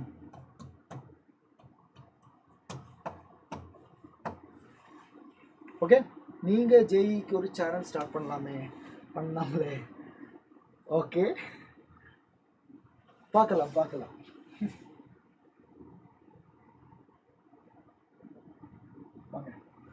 For example வாங்க, scandium எடுத்துக்கோங்க. Atomic number 21. So configuration argon 4s2 3d1. அப்போ இங்க unfair electron எவ்வளவு? 3d1. 4s2 paid தானே. 3dல பாருங்க 5 orbital இருக்கும். 3d1. So n is equal to 1. புரியுதா? Number of unpaired electron அவ்வளோதான். ஃபார் எக்ஸாம்பிள் இன்னொரு example, vanadium atomic number 23. So organ 4s2 3d3. இது ரொம்ப சிம்பிள் ஆக்சுவலி. 2-1 அப்போ 2-1, 2-3 அப்போ 2-3. அவ்வளோதான். ஆனால் எக்ஸப்ஷனில் மட்டும் பிரச்சனை. குரோமியத்தில் எழுத முடியாது, காப்பரில் எழுத முடியாது, அது தெரியும்ல உங்களுக்கு. ஸோ இங்கே number of unpaired electron 3. Chromium கரெக்டா? குரோமியம் வந்து 24. So configuration argon 4s1 3d5. So இங்கே மொத்தம் அன்பேர் எலக்ட்ரான் எவ்வளவு? 6. Clear? Cobalt atomic number 27. Organ 27 தானே. அப்போ 4s2 3d7. 4s2 பெயர்டு 3d7. டீல 5 ஆர்பிட்டல் இருக்கும். 7 1 2 3 4 5 6 7. அப்போ இங்க மொத்தம் n is equal to 3. புரியுதா? ஸோ நம்பர் ஆஃப் அன்பேர் எலக்ட்ரானை கண்டுபிடிச்சா நீங்க ஈஸியா மேக்னெட்டிக் மொமெண்ட் கண்டுபிடிக்கலாம். மேக்னெட்டிக் மொமெண்ட் கண்டுபிடிக்கிறதுக்கு ஃபார்முலா என்ன? mu is equal to under root of n into n plus 2. see actually magnetic moment கண்டுபிடிக்க வேண்டிய அவசியம் கிடையாது. நம்பர் ஆஃப் அன்பேர் எலக்ட்ரான் 1 இருந்தா மேக்னெட்டிக் மொமெண்ட் 1 பாயிண்ட் சம்திங் இருக்கும். ஓகே, இப்போ நம்பர் ஆஃப் அன்பேர் எலக்ட்ரான் 4 இருந்தா ஆன்சர் வந்து 4.9 தான். 5 இருந்தா 5 பாயிண்ட் சம்திங் 6. புரியுதா? நம்பர் ஆஃப் அன்பேர்ட் எலக்ட்ரான் எவ்வளவுன்னு பாருங்க, அதுக்கு தகுந்த மாதிரி மேக்னெட்டிக் மொமெண்ட் ஈஸியா கண்டுபிடிக்கலாம். Okay, what is magnetic moment? Okay, magnetic மொமெண்ட்னா என்ன தெரியுமா? நம்ம இந்த டி ஆர்பிட்லாம் இருக்குல்ல அன்பேர் எலக்ட்ரான், அந்த சிங்கிள் எலக்ட்ரானுக்கு வந்து 2 விதமான மூவ்மெண்ட் இருக்கு. ஒன்று ஆர்பிட்டல் மோஷன், அது ரிவால்வ் பண்றாங்க. இன்னொன்று ஸ்பின் மோஷன். புரியுதா? நியூக்ளியஸை சுத்துறது ஆர்பிட்டல் மோஷன், அதோட ஆக்சிஸ்லயே ஸ்பின் ஆகுறது ஸ்பின் மோஷன். இந்த ரெண்டு மோஷனும் இருக்குது. ஆனால் இந்த ஆர்பிட்டல் மோஷனை வந்து எக்ஸ்டர்னல் ஃபேக்டர்ஸ் இன்ஃப்ளூயன்ஸ் பண்ணதுனால நாம் அதை கன்சிடர் பண்ண தேவையில்லை. ஸோ ஆர்பிட்டல் மொமெண்ட் இஸ் கொஞ்சுடுனா அது வந்து சப்ரஸ்டு. நாம் ஸ்பின் மொமெண்ட்டை மட்டும்தான் கன்சிடர் பண்ணுறேன். அதோட ஃபார்முலா தான் under root of n into n+2. Okay, so yes NEET 2025க்கு சைலத்தோட online and offline crash programme இருக்குது. ஸோ ஆன்லைன் கிராஷ் ப்ரோக்ராம் வந்து பேர் XPL. ஓகே, XPL 2025 வந்து நம்ம ஆல்ரெடி ஸ்டார்ட் பண்ணியிருக்கோம். ஸோ யாருக்கெல்லாம் அதுக்கு ஜாயின் பண்ண வேண்டிய ஆசை இருக்கோ ஜாயின் பண்ணுங்கள். நீங்கள் இப்போ 12th படிக்கிற ஸ்டூடெண்ட்ஸாக இருந்தாலும் parallelly ஓகே உங்களால் கிராஷ் ஜாயின் பண்ணலாம். So that after the board exam you can immediately jump into the NEET preparation. Clear? So அதுக்கு நீங்கள் இந்த QR கோட் இருக்குது, அதை ஸ்கேன் பண்ணலாம். அதோட ஸ்பெஷாலிட்டி என்னென்னா லைவ் செஷன்ஸ் இருக்குது, டவுட் கிளியரன்ஸ் இருக்குது, ரெகுலரான எக்ஸாம்ஸ் இருக்குது. மொத்தம் சிலபஸ் ஃபிசிக்ஸ், கெமிஸ்ட்ரி, பாட்டனி, ஜுவாலஜியை 20 மோடியூலாக டிவைட் பண்ணி நம்ம ஒவ்வொரு மோடியூலையும் தனித்தனியாக படிக்கிறோம். ஓகே, அதில் எல்லா சாப்டரும் எல்லா சப்ஜெக்டோட சாப்டர்ஸும் இன்க்ளூட் ஆகிருக்கும். ஒவ்வொரு மோடியூலுக்கும் எக்ஸாம் இருக்குது, புரியுதா? அதே மாதிரி கிராண்ட் மாக் டெஸ்ட்டும் இருக்கும். ஸோ எல்லாமே இருக்குது. இதில் ஒரு ரெகுலரான சிஸ்டம். நீங்கள் எதுவுமே பற்றி கவலைப்பட தேவையில்லை. நான் வந்து செல்ஃப் ப்ரிப்பேர் பண்ணும்போது சிலபஸ் கவர் பண்ண முடியுமான்னு நிறைய பேருக்கு தயக்கம் இருக்கும், இல்லை டவுட் இருக்கும். அந்த டவுட்டெல்லாம் இங்கே இல்லை. இந்த சிஸ்டத்தை நீங்கள் டெடிக்கேட்டடாக ஃபாலோ பண்ணிங்கன்னா yes this is enough. Okay, so அந்த மாதிரி ஒரு crash program. Coordination compound is வரும் இல்லை சார்? வரும். யா, அண்ட் த கோர்ஸ் ஃபீ எல்லாம் இங்கே இருக்குது. ஆஃபர் போயிட்டுருக்கு. நீங்கள் இமீடியட்டாக அட்மிஷன் எடுத்தால் ஆஃபர் கிடைக்கும். அதே மாதிரி +2 போர்டு எக்ஸாமுக்கு அப்புறம் ஓகே 12th போர்டு எக்ஸாமுக்கு அப்புறம் நம்ம ஆஃப்லைன் கிராஷ் ப்ரோக்ராமும் ஆரம்பிக்குது. நம்ம 3 சென்டர் தமிழ்நாட்டில் நமக்கு 3 சென்டர் தான் இருக்குது. Mainly Coimbatore, Trichy and Tirunelveli. இந்த 3 சென்டர்லையுமே ஆஃப்லைன் கிராஷ் ப்ரோக்ராமும் இருக்குது. அண்ட் அதோட கோர்ஸ் ஃபீ வந்து ஆக்சுவலி 25,000. பட் நீங்கள் இப்போவே அட்மிஷன் எடுத்தீங்கன்னா you will get 20,000 + GST. Okay, so this is our number. You can call to this number for booking your seats. Okay, yeah, we have a question here. Which one of the following is diamagnetic? Diamagnetic na enna?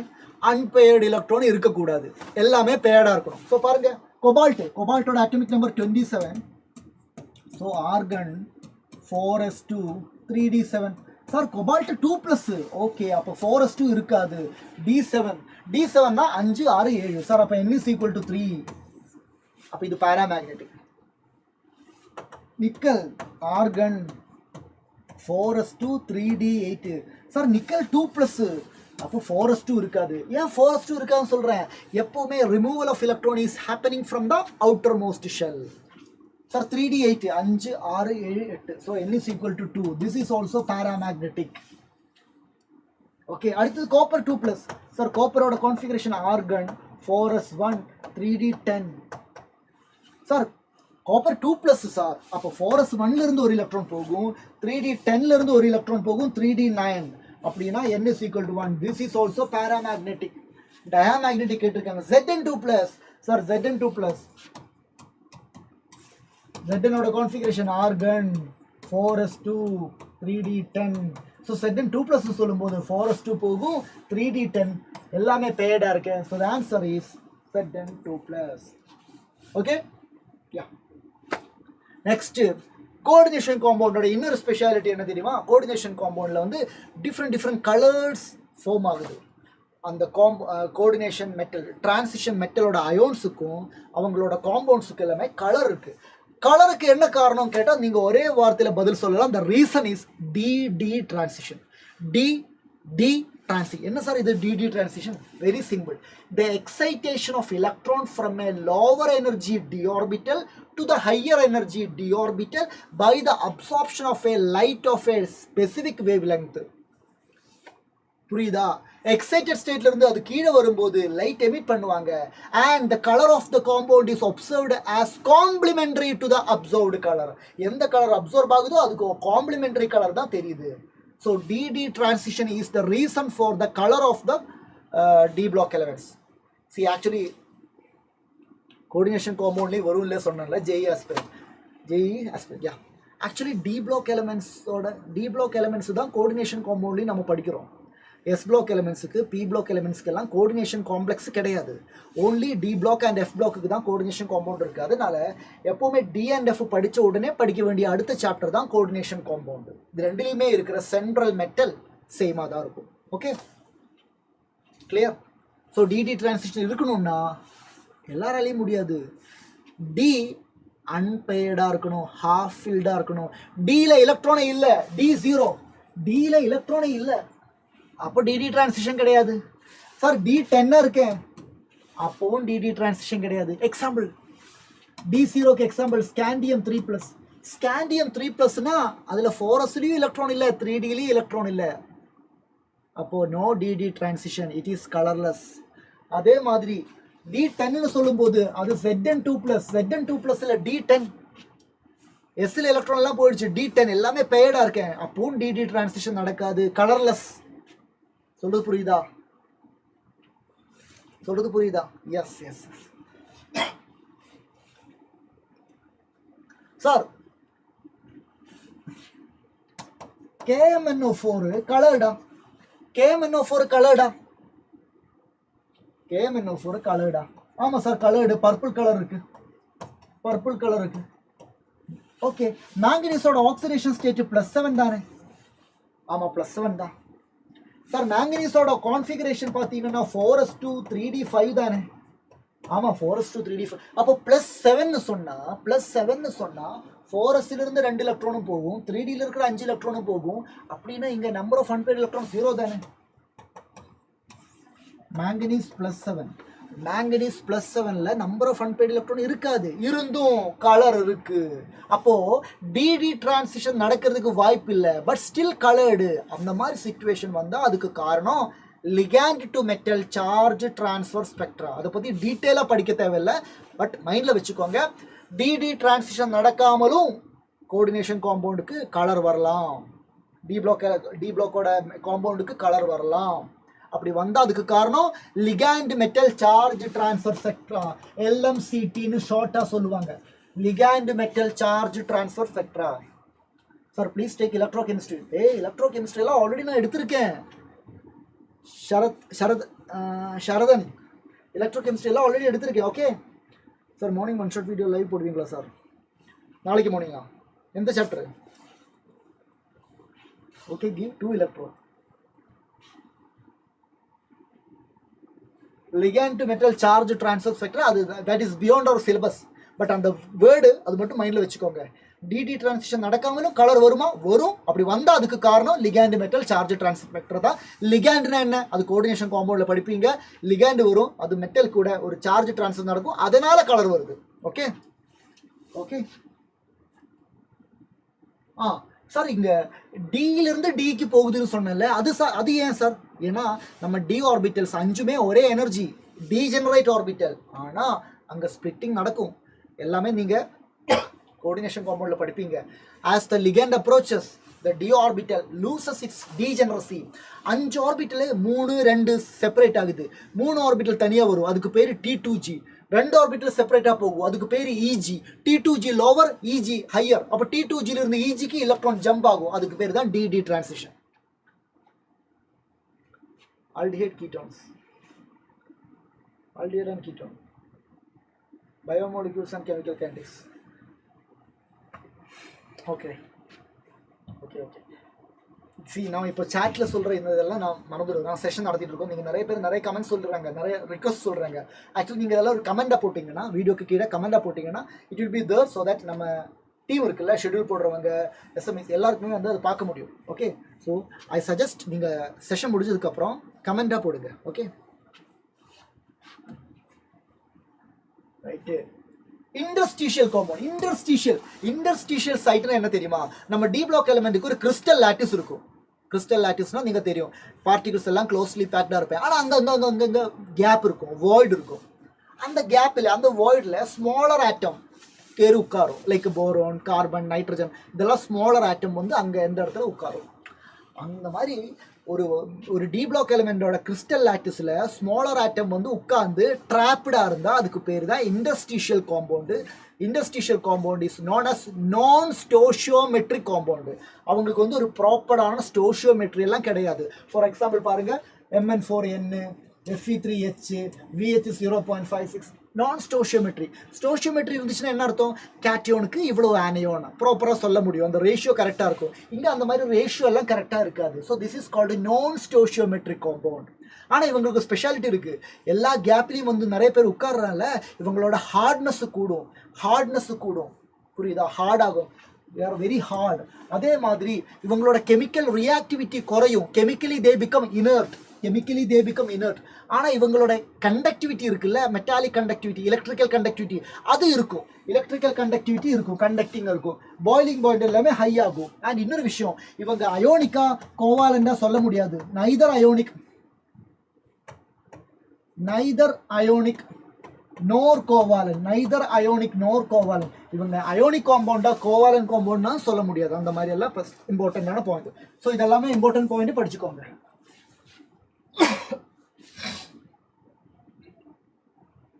Okay, clear? போலாமா? Next, some important compounds of transition element. So நமக்கு வந்து மெயினாக 2 compound படிக்கணும். ஒன்று potassium permanganate, இன்னொன்று potassium dichromate. So first of all potassium பர்மாங்கனேட்ல தான் நம்ம சொன்ன மேங்கனீஸோட ஆக்சிடேஷன் ஸ்டேட் எவ்வளவு? +7. ஸோ இட் இஸ் கலர்டா? ஆமாம், கலர்டு தான், பர்பிள் கலர்டு. என்ன காரணம்? LMCT. ஓகே, ஸோ இதோட ப்ரிப்பரேஷன் நம்ம படிக்கணும். எப்படி ப்ரிப்பரேஷன் தெரியுமா? MnO2 இருந்து ப்ரிப்பரேஷன். MnO2னா என்ன தெரியுமா? MnO2 is the ore of manganese. It is called pyrolusite. MnO2ல மேங்கனீஸ் வந்து +4 ஆக்சிடேஷன் ஸ்டேட்ல இருக்கு. அதுக்கு ஆக்சிடேஷன் நடக்குது K2MnO4. இதுக்கு பேரு பொட்டாசியம் மேங்கனேட். இங்க வந்து +6 ஆக்சிடேஷன் ஸ்டேட். ஸோ பாருங்க, +4ல இருந்து +6 இன்க்ரீஸ் இன் ஆக்சிடேஷன் ஸ்டேட். அப்போ ஆக்சிடேஷன் தானே? ஆமா. அடுத்தது என்ன? இது +6. இதே தான் K2MnO4 தான் இங்க MnO4 2- எழுதி இருக்க. ரெண்டும் ஒன்று தான். ஸோ மறுபடியும் ஆக்சிடேஷன் நடக்குது. So it is a continuous oxidation process. So நல்லா பாருங்க, MnO2 பைரோலுசைட்டு, அதில் மேங்கனீஸோட ஆக்சிடேஷன் ஸ்டேட்டு +4. அதுக்கு ஆக்சிடேஷன் நடக்குது +6க்கு போகுது. +6க்கு போகும்போது அந்த காம்பவுண்டோட பேர் manganate ion or potassium manganate. மறுபடியும் அந்த +6லேருந்து +7க்கு போகுது. அதுவும் ஆக்சிடேஷன். பொட்டாசியம் மேங்கனேட்லேருந்து பொட்டாசியம் பர்மேங்கனேட்டாக மாறுது. So this is the conversion. And MnO2ஓட பேர் என்ன? பைரோலுசைட். Conversion video. Conversion of organic chemistry for CBSE. 50 to 100 questions already. Conversion. Okay, conversion. Fine. Okay. Properties and potassium permanganate properties. Yes, intense color, purple color, strong color, and KMnO4 நீங்க படிச்சிருப்பீங்க. Organic chemistry படிச்சிருப்பீங்க. Organic கெமிஸ்ட்ரியில நிறைய இடத்துல நாம KMnO4 and potassium டைக்ரோமேட்டை வந்து oxidising ஏஜெண்டா use பண்றேன். To you remember Bayes reagent?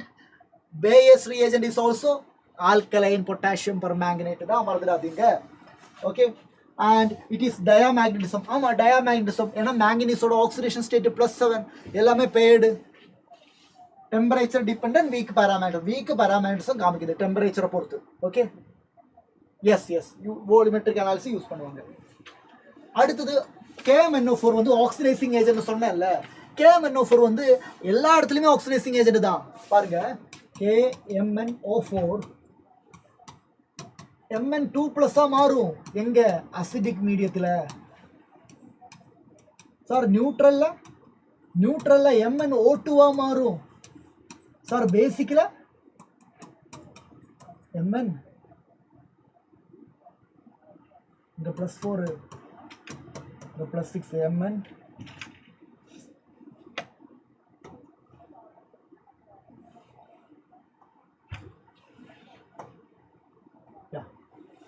மூணு situation நீங்க பாத்துக்கோங்க. நல்லா பாருங்க, பொட்டாசியம் பர்மேங்கனேட்ல மேங்கனீஸோட oxidation state +7. Potassium permanganate is a very good oxidizing agent. எங்க? அசிடிக் மீடியம் ஆனாலும் சரி, பேசிக் மீடியம் ஆனாலும் சரி, நியூட்ரல் மீடியம் ஆனாலும் சரி, potassium permanganate is a oxidising agent. But potassium பர்மேங்கனேட்டோட ஆக்சிடைசிங் ப்ராப்பர்ட்டி எங்க அதிகமா இருக்கு?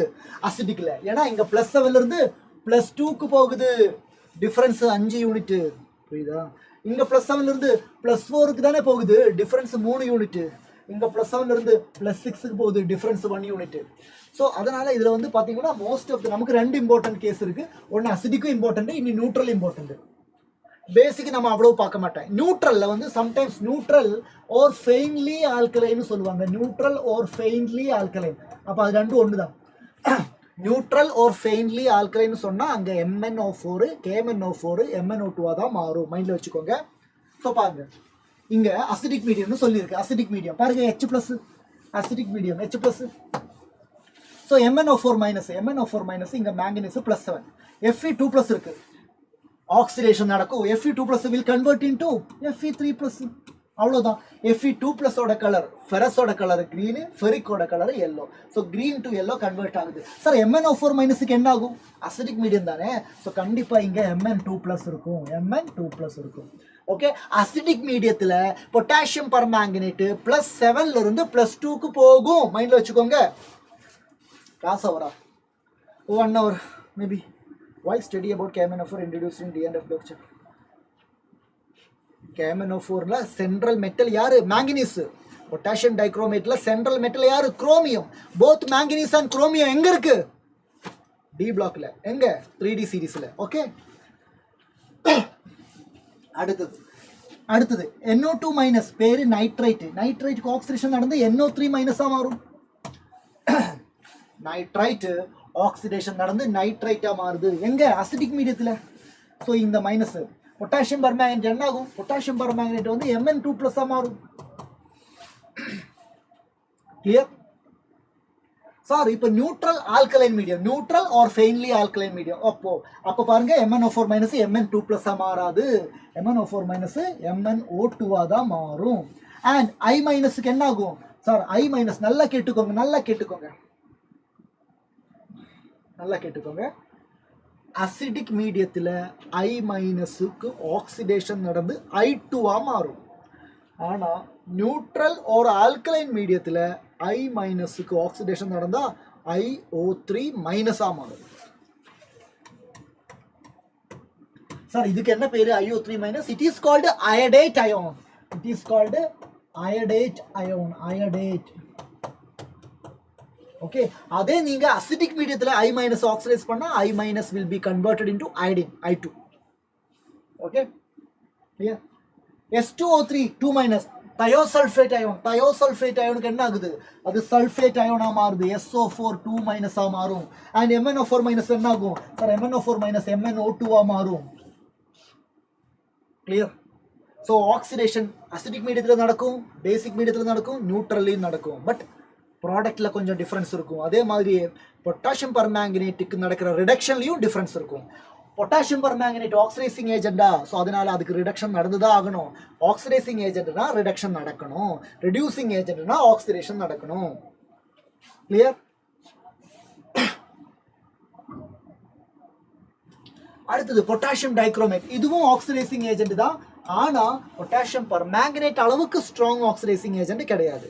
ஸோ பொட்டாசியம் டைக்ரோமேட்டோட ப்ரிப்பரேஷன் நமக்கு படிக்க வேண்டியிருக்கு. ஸோ அது 3 ஸ்டெப்பில் நம்ம முடிக்கணும். ஃபர்ஸ்ட் ஸ்டெப் என்ன தெரியுமா? குரோமைட் ஓர்.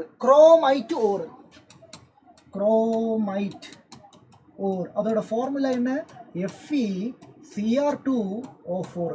இந்த குரோமைட் ஓரை நாம சோடியம் கார்பனேட் கூட ஆக்சிஜன் கூட ட்ரீட் பண்ணும்போது சோடியம் குரோமேட்டா மாறுது. சோடியம் குரோமேட்டோட ஃபார்முலா Na2Cr O4. இதுதான் சோடியம் குரோமேட்டோட ஃபார்முலா. செகண்ட் ஸ்டெப்ல இந்த சோடியம் குரோமேட் இருக்குல்ல, Na2CrO4 அசிடிக் மீடியம்னா ஸ்ட்ராங் சல்ஃபியூரிக் ஆசிட் எல்லாம் வச்சுக்கோங்க. ஓகே, சல்ஃபியூரிக் ஆசிட் எடுத்துக்கோங்க. அசிடிக் மீடியம் வேணும். அங்க இந்த சோடியம் குரோமேட் சோடியம் டைக்ரோமேட்டா மாறும். Formula Na2Cr2O7 sodium dichromate. Third ஸ்டெப்ல இந்த சோடியம் டைக்ரோமேட் இருக்குல்ல, Na2Cr2O7, அது பொட்டாசியம் குளோரைட் கூட ட்ரீட் ஆகும். ஃபைனலி நமக்கு K2Cr2O7 கிடைக்குது. பொட்டாசியம் டைக்ரோமேட்ல குரோமியத்தோட ஆக்சிடேஷன் ஸ்டேட் +6 சொன்னா குரோமியத்துல எலக்ட்ரானே இல்ல, D0 தான். இருந்தும் அதுக்கு கலர் இருக்கு. அதுக்கு காரணம் LMCT. Why it happen in all medium? அதான் அதோட திறமை. பொட்டாசியம் பர்மேங்கனேட்டுக்கு வந்து அசிடிக்கு பேசிக்கு நியூட்ரல் எல்லாத்துலேயுமே வந்து ஆக்சிடைசிங் பிஹேவியர் இருக்குது. ஆனால் பொட்டாசியம் டைக்ரோமேட்டுக்கு இருக்குல்ல, இங்கே மாதிரி நியூட்ரலில் கிடையாது, ஆல்கலைனில் கிடையாது, ஓன்லி அசிடிக் மட்டும்தான் இருக்குது. Potassium dichromate is oxidising agent in acidic medium alone. Acidic medium alone. So என்ன ஆகும் அசிடிக் மீடியத்தில் +6 +3 மாறும். பொட்டாசியம் டைக்ரோமேட்ல குரோமியம் +6 இருக்கேன், அது +3 ரெடியூஸ் ஆகும், ரிடக்ஷன் நடக்குது. So it is an oxidising agent. So potassium பர்மேங்கனேட்ல வந்து நீங்க +7 +2 +7 +4 அப்படின்னு படிச்சோம்ல, இங்க அதெல்லாம் தேவையில்லை. இங்க +6 +3 அவ்வளவுதான், வேற எதுவும் இல்லை, அவ்வளவுதான், வேற எதுவுமே இல்லை. ஓகே, ஸோ கலர் இருக்கு, orange red colour crystal. And structure பாருங்க, CrO4 2- CrO4 Cr2O7 2- CrO4 2- எல்லாம் இருக்கு. குரோமேட் இருக்கு, டைக்ரோமேட் அயோன் இருக்கு, ஸ்பேஸ் இருக்கு. பாருங்க, குரோமேட் அயோனோட ஃபார்முலா CrO4 2-. குரோமியம் சுத்தி 4 ஆக்சிஜன், 1 2 3 4, 4 ஆக்சிஜன் சிங்கிள் பாண்ட் கொடுங்க, 1 2 3 4. சார் 2 நெகட்டிவ் சார்ஜ் இருக்கு. அப்போ இங்க ஒரு நெகட்டிவ் சார்ஜ், இங்கே ஒரு நெகட்டிவ் சார்ஜ். சார் மற்ற 2 ஆக்சிஜனுக்கு நெகட்டிவ் சார்ஜ் இல்லை, அப்போ அவங்களுக்கு டபுள் பாண்ட். புரியுதா? இதுதான் CrO4 2- ஸ்ட்ரக்சர். இங்க இருக்கும்போது நீங்க சொல்லுங்க, இந்த நெகட்டிவ் சார்ஜ் இங்க வரும்ல, அப்புறம் இது இங்க போகும்ல. நான் சொல்றது புரியுதா? நீங்க கான்ஜுகேஷன், ஆர்கானிக் கெமிஸ்ட்ரியில கான்ஜுகேஷன் படிச்சிருப்பீங்க. Double single negative, double single negative conjugation, negative charge delocalise ஆகும். ஸோ ரெசனன்ஸ் இருக்கு. ஸோ CrO4 2- ரெசனன்ஸ் இருக்கு, குரோமேட்ல ரெசனன்ஸ் இருக்கு. So chromium oxygen bond length இங்க 4 இடத்துலையுமே ஒரே மாதிரி, சிங்கிளா இருந்தாலும் டபுளா இருந்தாலும் ஒரே மாதிரி. ஏன்? ஏன்னா ரெசனன்ஸ் இருந்தா single bond pure single bond கிடையாது, double bond pure double bond கிடையாது. All the bonds are having partial double bond character. So their bond length are same. Okay, இதே மாதிரி டைக்ரோமேட் Cr2O7 2-. Cr2O7 2- இங்க இருக்கு பாருங்க, Cr 3 oxygen oxygen oxygen oxygen, chromium oxygen oxygen oxygen. Cr2O7 2-. 2 negative charge இருக்குல்ல, ஒரு negative charge இவனுக்கு கொடுத்தேன், ஒரு நெகட்டிவ் சார்ஜ் இவனுக்கு கொடுத்தேன், மற்றவங்களுக்கு எல்லாம் இல்லை. ஸோ அவங்களுக்கு எல்லாம் டபுள் பாண்ட். சார் ஏன் இங்க கொடுக்கல? ஏன்னா ஆக்சிஜன் டைவேலன்ட் தானே, ஆக்சிஜனுக்கு ஆல்ரெடி இங்க ஒரு பாண்ட் இருக்கு, இங்கே ஒரு பாண்ட் இருக்கு. ஸோ இங்க பாத்தீங்கன்னா இங்கேயும் ரெசனன்ஸ் இருக்கு, பட் இது வந்து இந்த ஒரு டெட்ராஹெட்ரல்ல ரெசனன்ஸ், இது இங்க ஒரு டெட்ராஹெட்ரல்ல ரெசனன்ஸ்.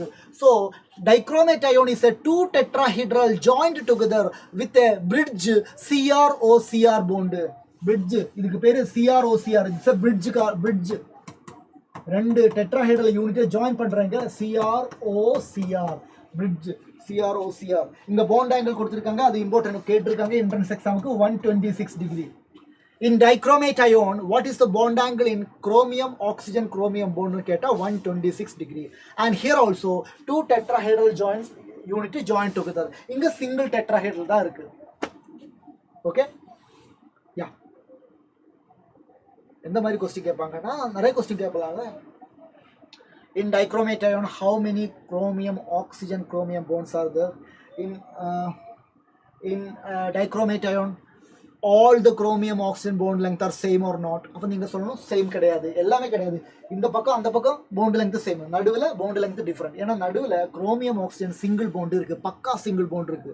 ஆனா சுத்தி இருக்கிறது எல்லாமே பார்ஷியல் டபுள் bond கேரக்டர். அப்போ நம்ம oxidising action of potassium dichromate பார்க்க போறோம். இங்க +6 இருந்து இட் இஸ் கன்வெர்ட்டட் இன்டு +3 மாறும். ஸோ பாருங்க, +6 குரோமியம் இங்க +6 இருக்கு, கன்வெர்ட் ஆகுது, it is converted into +3. And Fe2+ it is converted into Fe3+. அவ்வளவுதான். இங்க பாருங்க, அயோடைடு டு அயோடின், இது வந்து +6, ஸோ கன்வெர்ட் ஆகுது, +3 கன்வெர்ட் ஆகும். And I- converted to iodine, okay புரியுதா? I- I2 மாறும், I- அயோடைட்டா மாறும். அயோடைட்டா எங்க மாறும்? பொட்டாசியம் பர்மேங்கனேட் யூஸ் பண்ணும்போது நியூட்ரல் மீடியத்துல தான் அயோடைட்டா மாறும். ஓகே, கன்ஃபியூஸ் ஆகக்கூடாது. நெக்ஸ்ட் क्वेश्चन பாருங்க, why zinc is not considered as a transition element while silver is? என்ன காரணம்? ஏன்னா சிங்கோட கான்ஃபிகரேஷன்ல argon 4s2 3d10. Both in atomic at most stable oxidation state.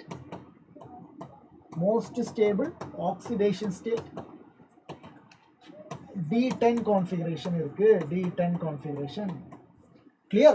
Zn ஓட configuration எழுதும்போதும் Zn 2+ ஓட configuration எழுதும்போதும் D10 configuration இருக்கு. Completely filled d orbital இருக்கு. That is why it is not a transition element. So zinc மட்டும் இல்ல, zinc, cadmium, mercury, copernicium இவங்க 4 பேரும் pseudo transition element. Okay. So next நம்ம F block elements பார்க்க போறேன். Periodic table D block third group. D block third group. Scandia இருக்கு, yttria இருக்கு, lanthanum இருக்கு, actinium இருக்கு. Lanthanum 6th period, actinium 7th period. இது third group. 6th period third group lanthanum இருக்கு, atomic number 57 lanthanum. It is a D block element. Lanthanum atomic number 57 is a D block element. ஆனா after lanthanum அடுத்த element 58ல இருந்து ஆரம்பிச்சு 71 வரைக்கும் அங்க electron filling penultimateல D ல கிடையாது, anti penultimate F ல தான் நடக்குது. நல்லா கேட்டுக்கோங்க. lanthanum atomic number 57 electron filling occur in the penultimate D subshell. After lanthanum 14 elements starting from atomic number 58 58 இலிருந்து 71 வரைக்கும் சீரியத்திலிருந்து ஆரம்பிச்சு லுட்டீசியம் வரைக்கும் லாஸ்ட் எலக்ட்ரான் எங்க போகுது, ஆன்டி பெனல்டிமேட் F ல போகுது. எந்த பீரியட்? 6th பீரியட்னா வேலன்ஸ் 6, பெனல்டிமேட் 5, ஆன்டி பெனல்டிமேட் 4. அப்போ சீரியத்திலிருந்து லுட்டீசியம் வரைக்கும் 14 எலிமெண்ட்ல எலக்ட்ரான் ஃபில்லிங் எங்க நடக்குது? 4f சப்ஷெல்ல நடக்குது. 4f சப்ஷெல்ல நடக்குது. அதனால இதுக்கு பேரு 4f series. So lanthanoids are also known as 4f series. அதே மாதிரி periodic table third groupல 7th periodல actinium இருக்கு, atomic number 89.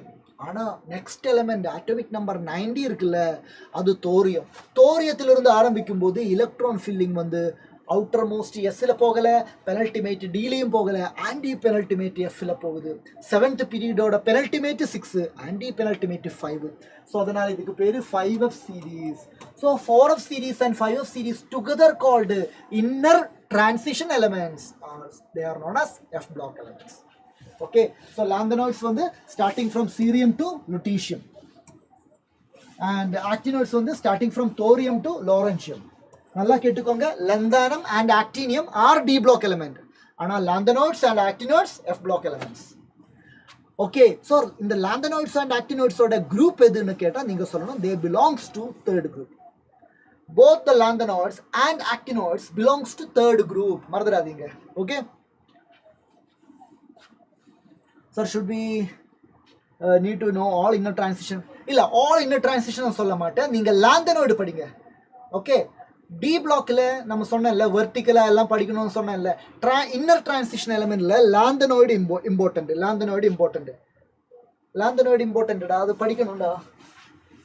பாருங்க, நான் ஒரு கோடு சொல்றேன். கோடெல்லாம் கிடையாது.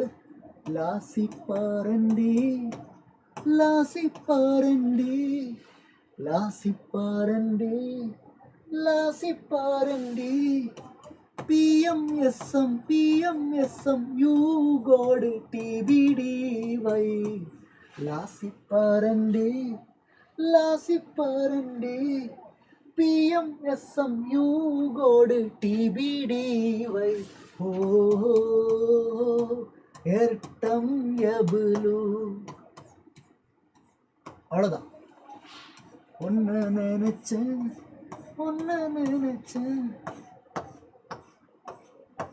ஓகே, இதுல இந்த 14 எலிமெண்ட்ல ஃபர்ஸ்ட் எலிமெண்ட் யாரு? நான் இங்க லந்தானத்தை எடுத்திருக்கேன். பாட்டுல ஒரு கனெக்ஷன் வர்றதுக்கு லந்தானத்தை எடுத்திருக்கேன். பட் இங்க ஃபர்ஸ்ட் எலிமெண்ட் யாரு? சீரியம். மிடில் எலிமெண்ட் யாரு? கெடோலினியம். லாஸ்ட் எலிமெண்ட் யாரு? லுட்டீசியம். இவங்க 3 பேரோட யாரு? Cerium, கெடோலினியம், lutetium. இவங்க 3 பேரோட எலக்ட்ரானிக் கான்ஃபிகரேஷன் இம்பார்ட்டன்ட். இவங்க 3 பேருக்கு மட்டும்தான் 5D1 இருக்கும். 5D1 இருக்கும். மற்றவங்களுக்கெல்லாம் 5D1 கிடையாது. அங்கெல்லாம் 5D0 இருக்கும். Okay, clear? ஆஹா, நல்லா இருக்கு. தினேஷ் என்ன வச்சு ஓட்ட. ஓகே, ஸோ சீரியம், கெடோலினியம், லுட்டீஷியம் இந்த 3 எலிமெண்ட்டுக்கு 5D1 இருக்கு. மற்ற எலிமெண்ட்டுக்கெல்லாம் 5D0 தான். இது மைண்டில் வச்சுக்கோங்க, ரொம்ப இம்பார்ட்டன்ட். கிளியர்? போலவா? அண்ட் ஆக்டினோட்ஸை பொறுத்த வரைக்கும் எல்லாருமே radioactive. All are radioactive. ஆனால் லண்டனோய்டில் ஒருத்த மட்டும்தான் இருக்கு ரேடியோ ஆக்டிவ். யாரு? பிஎம். பிஎம்னா யாரு? பிரேமமா? இல்லை, ப்ரொமீத்தியம். Promethium is the only radioactive element among lanthanoid. ஷார்ட்ஸ்ல போடுங்க. வேணாம், இது நமக்குள்ளே வச்சுக்கலாம். ஏன்னா ஓகே, இது அவ்வளோ நல்லா இருக்கா, நமக்குள்ளே வச்சுக்கலாம். ஷார்ட்ஸ்ல எல்லாம் போட்டு பப்ளிக்கா வந்து இப்போ நீங்க மட்டும் தானே திட்டுவீங்க, இல்லை நீங்க மட்டும் தானே சிரிப்பீங்க, ஊரே சிரிக்கணுமா? வாங்க, லாந்தனாய்ட்ஸோட எலக்ட்ரானிக் கான்ஃபிகரேஷன் பாருங்க சார். லாந்தனாய்ட்ஸ்னு சொல்லும்போது அவங்களோட outer shell 6s. So 6s2 இருக்கும். 6th பீரியட்ல தானே இருக்கு. அப்போ 6s2 அதில் பெனல்டிமேட் இருக்குல்ல? இருக்கு சார். அப்போ அங்கே 5D1 இருக்கும் சார், 0 to 1. அதில் இருக்கிற ஆன்டி பெனல்டிமேட் 4F 1 to 14. புரியுதா? எஸ். இதே மாதிரி ஆக்டினோய்டு எழுதும்போது ஆக்டினோய்டு 7th பீரியட் தானே. ஸோ 7s2, அப்புறம் 6D 0 to 1, அப்புறம் 5F 1 to 14. Okay, clear? அப்போ எலக்ட்ரானிக் கான்ஃபிகரேஷன் புரிஞ்சிச்சுல்ல? And lanthanoidsல சீரியம் டு லுட்டீஷியம் போகும்போது electron filling successively happening in 4F. 4F-ஓட ஸ்க்ரீனிங் ரொம்ப புவர். அதனால சைஸ் கண்டினியூஸாக டிக்ரீஸ் ஆகும். அதுக்கு பேர் தான் லாந்தனாய்டு கன்ட்ராக்ஷன். இதே மாதிரி ஆக்டினாய்ட்ஸ் தோரியத்திலிருந்து லாரன்ஷியம் வரைக்கும் போகும்போது எலக்ட்ரான் வந்து 5F-ல நடக்குது. அப்போ அங்கேயும் சைஸ் டிக்ரீஸ் ஆகுது because of the poor shielding of the 5F electron. That is called actinoid contraction. Sir, லாந்தனாய்டோட கன்ட்ராக்ஷனா ஆக்டினாய்டோட கன்ட்ராக்ஷனா எது வந்து அதிகமாக இருக்கும்? எங்கே வந்து சைஸ் ரொம்ப கம்மியாகும்? Actinoid contraction is more effective than lanthanoid contraction because 4F விட 5F ஓட ஸ்கிரீனிங் ரொம்ப புவரா இருக்கு. ஸோ அதனால actinoid contraction is more dominant than lanthanoid contraction. Next session எப்போ சார் இங்கே வருது? ஜெய் அப்டேட் ஆகும், சேனல் அப்டேட் ஆகும். ஓகே, போலாமா? Ln 3+ ions colored ion exceptions இருக்கு. லந்தானம் 3+க்கு கலர் இல்ல, லுட்டீஷியம் 3+க்கு கலர் இல்ல. என்ன காரணம் சார்? லந்தானம் 3+ சொல்லும்போது F0 சார், லுட்டீஷியம் 3+ சொல்லும்போது F14 சார். நான் சொல்றது புரியுதா? F0 எங்க டிரான்சிஷன் நடக்கணும்னா அன்பேர் எலக்ட்ரான் வேணும்ல. F14 எல்லாமே பேரா இருந்தா எப்படி டிரான்சிஷன் நடக்கிறது? இங்க FF டிரான்சிஷன். ஓகே, இல்ல. Thank you dear. ஸோ மறக்காம கமெண்ட் போடு. கிளாஸ் எல்லாம் பிடிக்குதுன்னு எல்லாரும் வந்து சேட்ல சொல்லிட்டு போனா அப்புறம் கமெண்ட்ல எதுவுமே இருக்காது. ஓகே, அண்ட் இங்க ஒரு இம்பார்ட்டன்ட் கொஸ்டின் இருக்கு. லாந்தனாய்ட்ஸோட ஒரு இம்பார்ட்டன்ட் அலோயை பத்தி நம்ம படிக்கிறோம். அதுதான் மிஷ் மெட்டல். இந்த மிஷ் மெட்டலோட காம்போசிஷன் கேட்டிருக்காங்க எக்ஸாமுக்கு. 95% லாந்தனாய்டா இருக்கும், ரிமைனிங் 5% அயனா இருக்கும், and some traces of carbon, sulphur அந்த மாதிரி எலிமெண்ட்ஸ் எல்லாம் இருக்கு. ஸோ இந்த காம்பினேஷன் படிச்சுக்கோங்க. இதோட யூசஸ் பாருங்க. Production of bullet, catalyst on petroleum கிராக்கிங்னா தெரியல, அந்த பெட்ரோலியத்திலிருந்து டிஃப்ரெண்ட் ப்ராடக்ட் எடுக்கிற process. And phosphor in television screen இதெல்லாம் முன்னாடி இருக்கிற அந்த காலத்தில் இருக்கிற டிவி இருக்குல்ல, இப்போ இருக்கிற எல்இடி டிவி, எல்சிடி டிவிலெல்லாம் கிடையாது, அந்த காலத்தோட. ஓகே, போலாம். லாந்தனாய்டு கன்ட்ராக்ஷன் ஆல்ரெடி நான் சொல்லிட்டேன். என்ன தெரியல உங்களுக்கு? சீரியத்திலிருந்து ஆரம்பிச்சு லுட்டீஷியம் வரைக்கும் போகும்போது 4F1 4F2 அப்படியே ஃபில் ஆகுது. 4Fல தான் எலக்ட்ரான் ஃபில் ஆகுது. அண்ட் 4Fோட ஸ்க்ரீனிங் ரொம்ப புவராக இருக்கும். Because of the poor screening nuclear charge வந்து ஜாஸ்தி எங்கே ரீச் ஆகும்? வேலன்ஸ் ஷெல் மேலே ரீச் ஆகும். அப்போ எஃபெக்டிவ் நியூக்ளியர் சார்ஜ் கூடுனா சைஸ் குறையும். அதுக்கு பேர் தான் lanthanoid contraction. Okay, chemical reactions of lanthanoid generally சொல்கிறேன், எல்என்னு போட்டால் அது வந்து ஒரு எலமெண்ட் கிடையாது, மொத்தம் லாந்தனோடையும் ரெப்ரசென்ட் பண்ணுற சிம்பிள் தான் எல்என். சீரியத்திலிருந்து லுட்டீஷியம் வரைக்கும் யார் வேணாலும் இருக்கலாம். இதுதான் லந்தானம். இவங்களோட காமன் ஆக்சிடேஷன் ஸ்டேட் +3. ஓகே, காமனான இவங்களோட ஆக்சிடேஷன் ஸ்டேட் +3. அதனால காம்பவுண்ட் கூட எல்லாம் பாருங்க, இப்போ லந்தானம் வந்து ஹாலஜன் கூட சேரும்போது LnX3. புரியுதா? அப்படிதான் இருக்கும். ஏன்னா LnX3 லந்தானத்துக்கு +3. இதே மாதிரி ஹைட்ராக்சைடு கூட போகும்போது LnOH த்ரைஸ். புரியுதா? ஏன்னா எல்லாத்துலேயுமே வந்து +3 ஆக்சிடேஷன் ஸ்டேட் தான் அவங்க ரீட்டைன் பண்ணுறாங்க. ஆக்சிஜன் கூட பாருங்க Ln2O3 +3 ஆக்சிடேஷன் ஸ்டேட் கிடைக்குது. கிளியர்? ஓகேவா? நைட்ரஜன் கூட ஆகும்போது Ln அவ்வளோதான். ஏன்னா நைட்ரஜன் -3 தானே, இப்போ லந்தானம் +3 தானே, அவ்வளோதான். So lanthanum is always try to retain its common oxidation state +3 oxidation state. Okay, next ஆக்டினோட பற்றி ஆல்ரெடி நம்ம கான்ஃபிகரேஷன் ஆல்ரெடி எழுதிட்டேன். அண்ட் அட்டோமிக் நம்பர் கூடும்போது அயனிக் ரேடியா குறையுது. ஏன் குறையுது? சைஸ் குறையுது. பிகாஸ் இங்கே ஆக்டினோய்டு கண்ட்ராக்ஷன் இருக்குது. எலக்ட்ரான் ஃபில்லிங் இன் 5Fல நடக்குது. 5Fோட ஸ்க்ரீனிங் இன்னும் புவராக இருக்கும், 4F விட புவராக இருக்கும். அதனால இங்கே கண்ட்ராக்ஷன் லாந்தனோய்டு கண்ட்ராக்ஷனை விட அதிகமான கண்ட்ராக்ஷன் இங்கே நீங்கள் பார்க்கலாம். Okay, and common oxidation state இங்கேயும் +3 தான். யா, ஃபைன். நெக்ஸ்ட் லாந்தனைடையும் ஆக்டினோடையும் கம்பேர் பண்ணும்போது சார் ரெண்டு பேருமே F பிளாக் எலிமெண்ட் தான், ரெண்டு பேருமே இன்னர் டிரான்சிஷன் எலிமெண்ட் தான். ஆனால் ரியாக்டிவிட்டி பார்க்கும்போது லாந்தனோய்டை விட ஆக்டினோய்டு மோர் ரியாக்டிவாக இருக்கு. லாந்தனோய்டை விட ஆக்டினோய்டு பாருங்க, ஆக்டினோய்ட்ஸ் ஆர் மோர் ரியாக்டிவ். ஒரு பாயிண்ட் படிச்சுக்கோங்க, மோர் ரியாக்டிவ். லாந்தனோய்ட்ஸை விட ஆக்டினோய்ட்ஸ் ஆர் மோர் ரியாக்டிவ். ஓகே, அடுத்தது மெட்டாலிக் ரேடியஸில் அந்த கண்ட்ராக்ஷன் இருக்குல்ல, சைஸ் கம்மி ஆகுது இல்லை, அது எங்கே அதிகம்? அதுவும் வந்து ஆக்டினோய்ட்ஸில் தான் அதிகமாக இருக்குது. And ionisation enthalpy lower than earlier lanthanoid. பாருங்க, லாந்தனோய்டை விட அயனைசேஷன் எந்தால்பி ஆக்டினோய்டுக்கு கம்மியாக இருக்கேன். அயனைசேஷன் எந்தால்பி கம்மியான தானே ரியாக்டிவிட்டி கூடும். ஆல்ரெடி இங்கே மோர் ரியாக்டிவ்னு சொல்லியிருக்குல்ல, ஒருத்தன் மோர் ரியாக்டிவ்னு சொல்லணும்னா அவனுக்கு அயனைசேஷன் எந்தால்பி கம்மியாக இருக்கணும். சி, ரியாக்ஷனில் பார்ட்டிசிபேட் பண்ணுறதுன்னா என்ன? எலக்ட்ரானை கொடுத்து தானே பார்ட்டிசிபேட் பண்ண முடியும். ஸோ ஒரு மெட்டல் மோர் ரியாக்டிவ் அப்படின்னு சொன்னால் அவனோட அயனைசேஷன் எந்தால்பி கம்மியாக தான் இருக்கும். So it's common sense. And lanthanide contraction is more important than therefore actinoid contraction. Yeah, இங்க என்ன சொல்றாங்க? lanthanide contraction actinoid contraction எது dominant? actinoid தான். ஆனா இவங்க ஏன் lanthanide contraction more important னு சொல்றீங்க தெரியுமா? ஏனா actinoids belongs to 7th period. 7th period element எல்லாமே radioactive. So அவங்கள பத்தி நாம ஜாஸ்தி படிக்க போறது இல்ல. அதனால lanthanide contraction important னு சொல்றாங்க. So significant எது, dominant எதுன்னு கேட்டா நீங்க சொல்லணும் actinoid contraction is the okay. Why more reactive? Yes, ionization enthalpy கம்மியா இருக்கு. புரியுதா? Yeah. So applications of D and F block element நம்ம daily life ல என்னென்ன application இருக்கு? So D block ஓட application இங்க கொடுத்திருக்கு, F block ஓட application கொடுத்திருக்கு. D block catalyst யூஸ் பண்றாங்க. important ஆன point. D block elements are used as catalyst. Haber process ல, contact process ல, hydrogenation nickel platinum palladium use பண்றாங்கல்ல, சீக்லர் நாட்டா கேட்டலிஸ்ட் நிறைய யூஸ் பண்றாங்க, பாலிமரைசேஷனுக்கு யூஸ் பண்றாங்க. ஸோ நிறைய இடத்துல கேட்டலிஸ்டை யூஸ் பண்றாங்க. வை அப்போ நீங்க சொல்லணும் D block elements are having variable oxidation state. Due to the formation of variable oxidation state, they can form unstable complex intermediate form பண்ண முடியும். அதே மாதிரி large surface area இருக்கு because of the vacant d orbital. So these reasons are the responsible for the catalytic behavior. அதே மாதிரி alloy formation. எப்படி alloy formation நடக்குது? ஏன்னா டி பிளாக் எலிமெண்ட்ஸ்ல ரெண்டு எலிமெண்ட் எடுத்தா ரெண்டு பேரோட சைஸ்ல பெரிய டிஃபரன்ஸ் இல்ல. there is a difference in size is less than 15% இருந்தா they can become alloy அப்படின்னு நம்ம ஒரு கணக்கு இருக்கு. ஓகே, டி பிளாக் எலிமெண்ட்ல டிஃபரெண்ட் எலிமெண்ட்ஸோட சைஸ்ல பெருசா வேரியேஷன் இல்லாததுனால தான் they can form alloys. ஓகே, brass, bronze அந்த மாதிரி alloys எல்லாம் இருக்குல்ல, gun metal, misch metal, electrical application இருக்கு. yes, jewelry and coins like copper, silver, gold, jewelry and coins d block element தானே. pigments and dyes யூஸ் பண்றாங்க, magnet use பண்றாங்க, biological role, அயனுக்கு சிங்குக்கு எல்லாம் biological role இருக்கு.